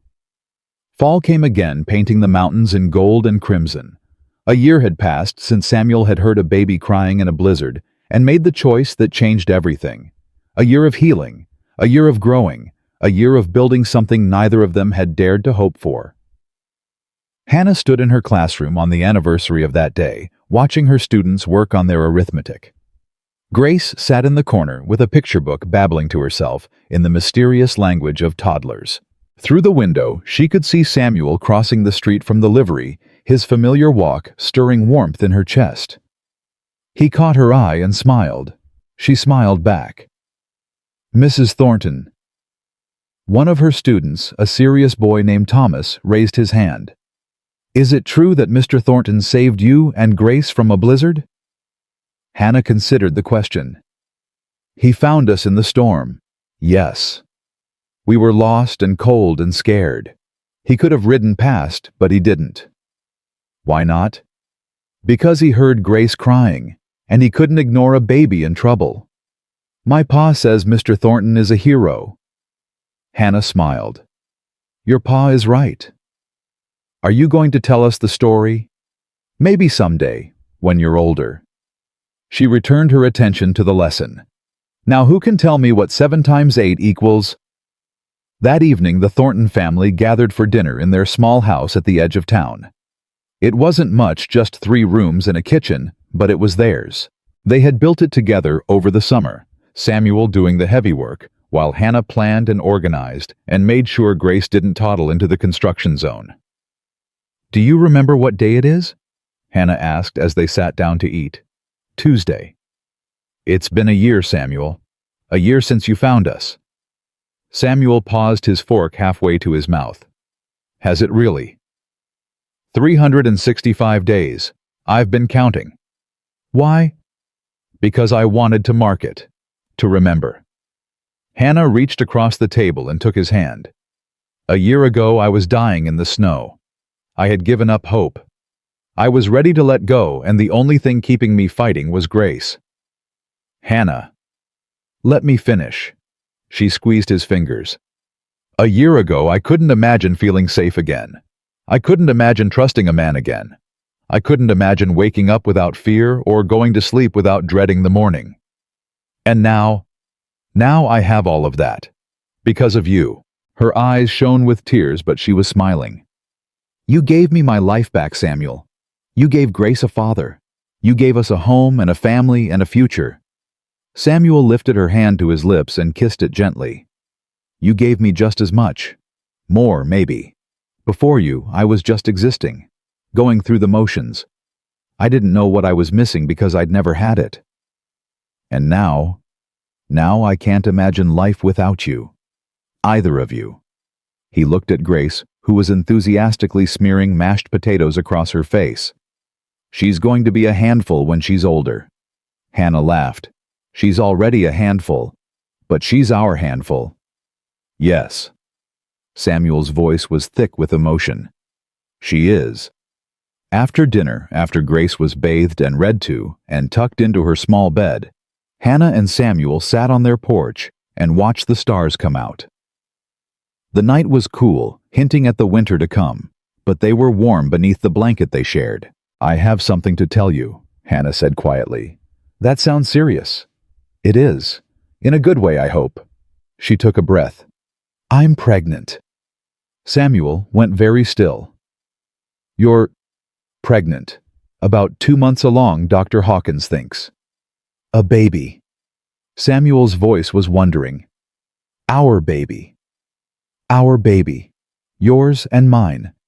Hannah searched his face for any sign of unhappiness and found only joy. "I wasn't sure how you'd feel. We never really talked about having more children. I never thought I'd have any children." Samuel pulled her closer. "Grace feels like mine, but she isn't. Not by blood. This baby is yours in every way, just like Grace is yours in every way that matters." Samuel's hand came to rest on her still flat stomach, gentle and reverent. "I'm going to be a father." "You already are a father. You've been Grace's father since the moment you wrapped her in your coat." "I know, but this is different." He looked at her and his eyes were wet. "This is you and me, Hannah. This is something we made together. Are you happy? Happy doesn't even begin to cover it." He kissed her deep and tender. "I love you. I love Grace. And I already love this baby more than I can say." Hannah leaned into him, feeling the solid warmth of his body, the steady beat of his heart. A year ago, she had been running for her life, certain that hope was a luxury she couldn't afford. Now she was sitting on her own porch, with her husband carrying their child, surrounded by a community that had welcomed her as one of their own. "Tell me again," she said softly, "about the day you found us. You've heard that story 100 times. I want to hear it again. I want to remember." Samuel smiled and began to speak, his voice low and warm in the darkness. He told her about the blizzard, about hearing Grace's cry, about finding them behind the mill. He told her about the desperate ride to town, about Doc Hawkins and Martha, about the moment he knew his life had changed forever. Hannah listened not because she needed to hear the facts, but because she needed to remember where they had started, how far they had come, what they had built from the ashes of her old life. "I made a choice that day," Samuel said when the story was finished. "I could have ridden past. Part of me wanted to. It was cold and I was tired, and getting involved in someone else's problems is always complicated. But you didn't ride past." "No, I heard Grace crying and something in me just shifted. I couldn't leave her there. Couldn't leave either of you." "Do you ever regret it?" "Getting involved in my problems." Samuel laughed softly. "Hannah, getting involved in your problems is the best thing I ever did. You've given me everything I never knew I wanted. A wife, a daughter, a baby on the way, a home, a purpose." He pressed a kiss to her hair. "I was just existing before you. Now I'm living." "So am I." Hannah closed her eyes, breathing in the scent of him, feeling the peace that had become her new normal. "So am I." The winter that followed was harsh, but they were ready for it. Their house was solid, their supplies well stocked, their little family warm and safe against the cold. Grace celebrated her first birthday in December, surrounded by the friends and neighbors who had become their extended family. Hannah's school closed for the coldest months, but her students stopped by regularly to borrow books and practice their reading. She spent the quiet days preparing for the new baby, sewing tiny clothes and knitting blankets, feeling her child grow and move inside her.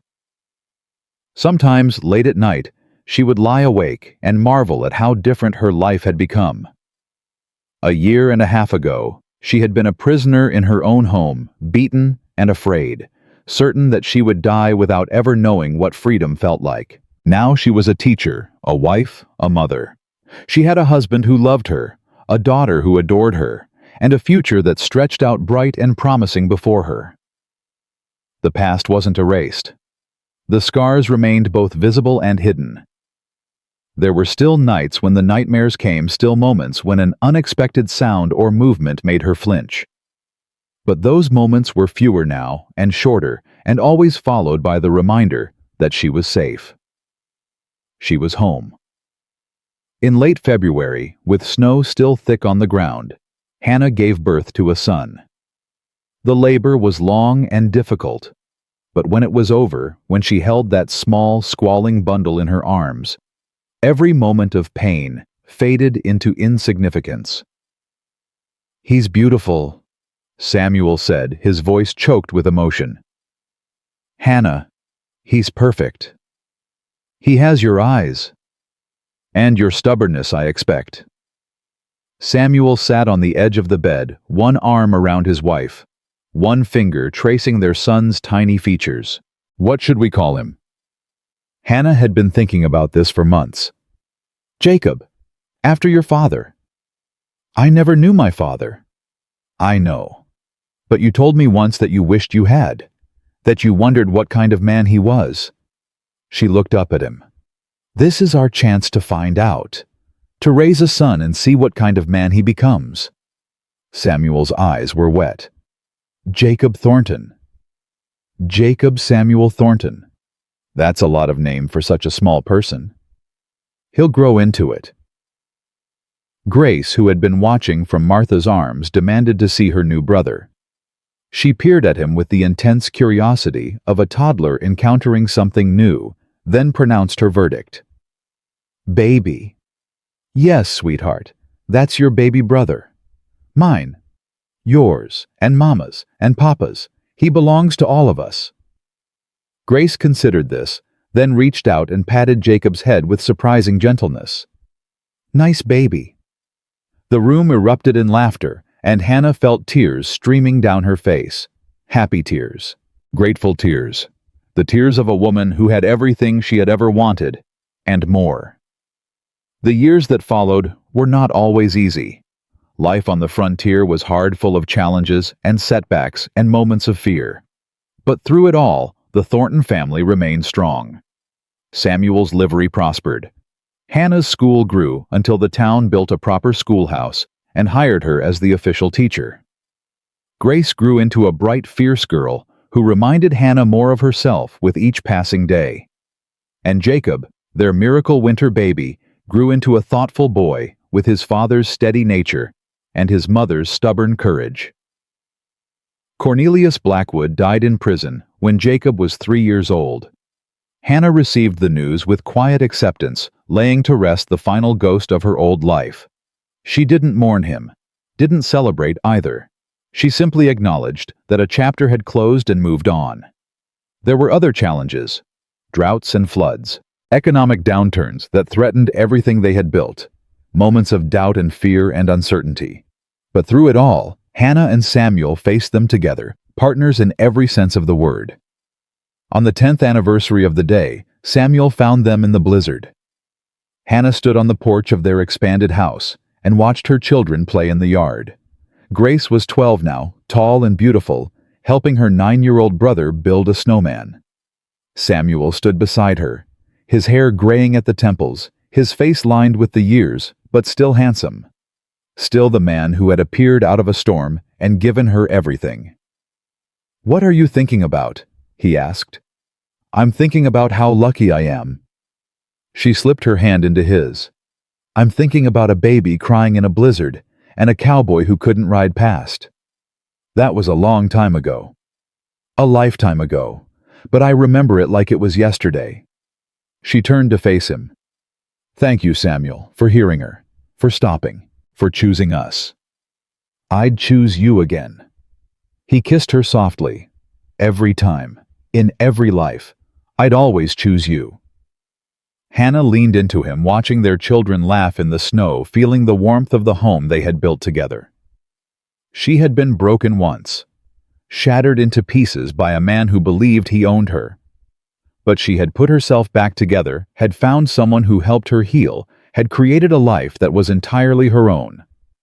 The girl who had stumbled through a blizzard, clutching her starving baby and praying for death, was gone. In her place stood a woman, a teacher, a wife, a mother. Someone who had stared into the darkness and found her way back to the light. The baby's cry had been the end of one story and the beginning of another, a story of survival and courage, of choosing hope when despair seemed easier, of finding love in the most unexpected places and building a family from the broken pieces of two lonely lives. Samuel had taken off his coat that day and wrapped it around a dying infant. In doing so, he had changed everything. And sometimes Hannah thought as the sun set over the mountains and her family gathered close, that was all it took. One small act of kindness. One choice to stop instead of riding past. One moment of courage in the face of the storm. One person brave enough to listen when a baby cried. The rest was just living. Just loving. Just holding on to what mattered and never letting go. And Hannah Thornton never let go again.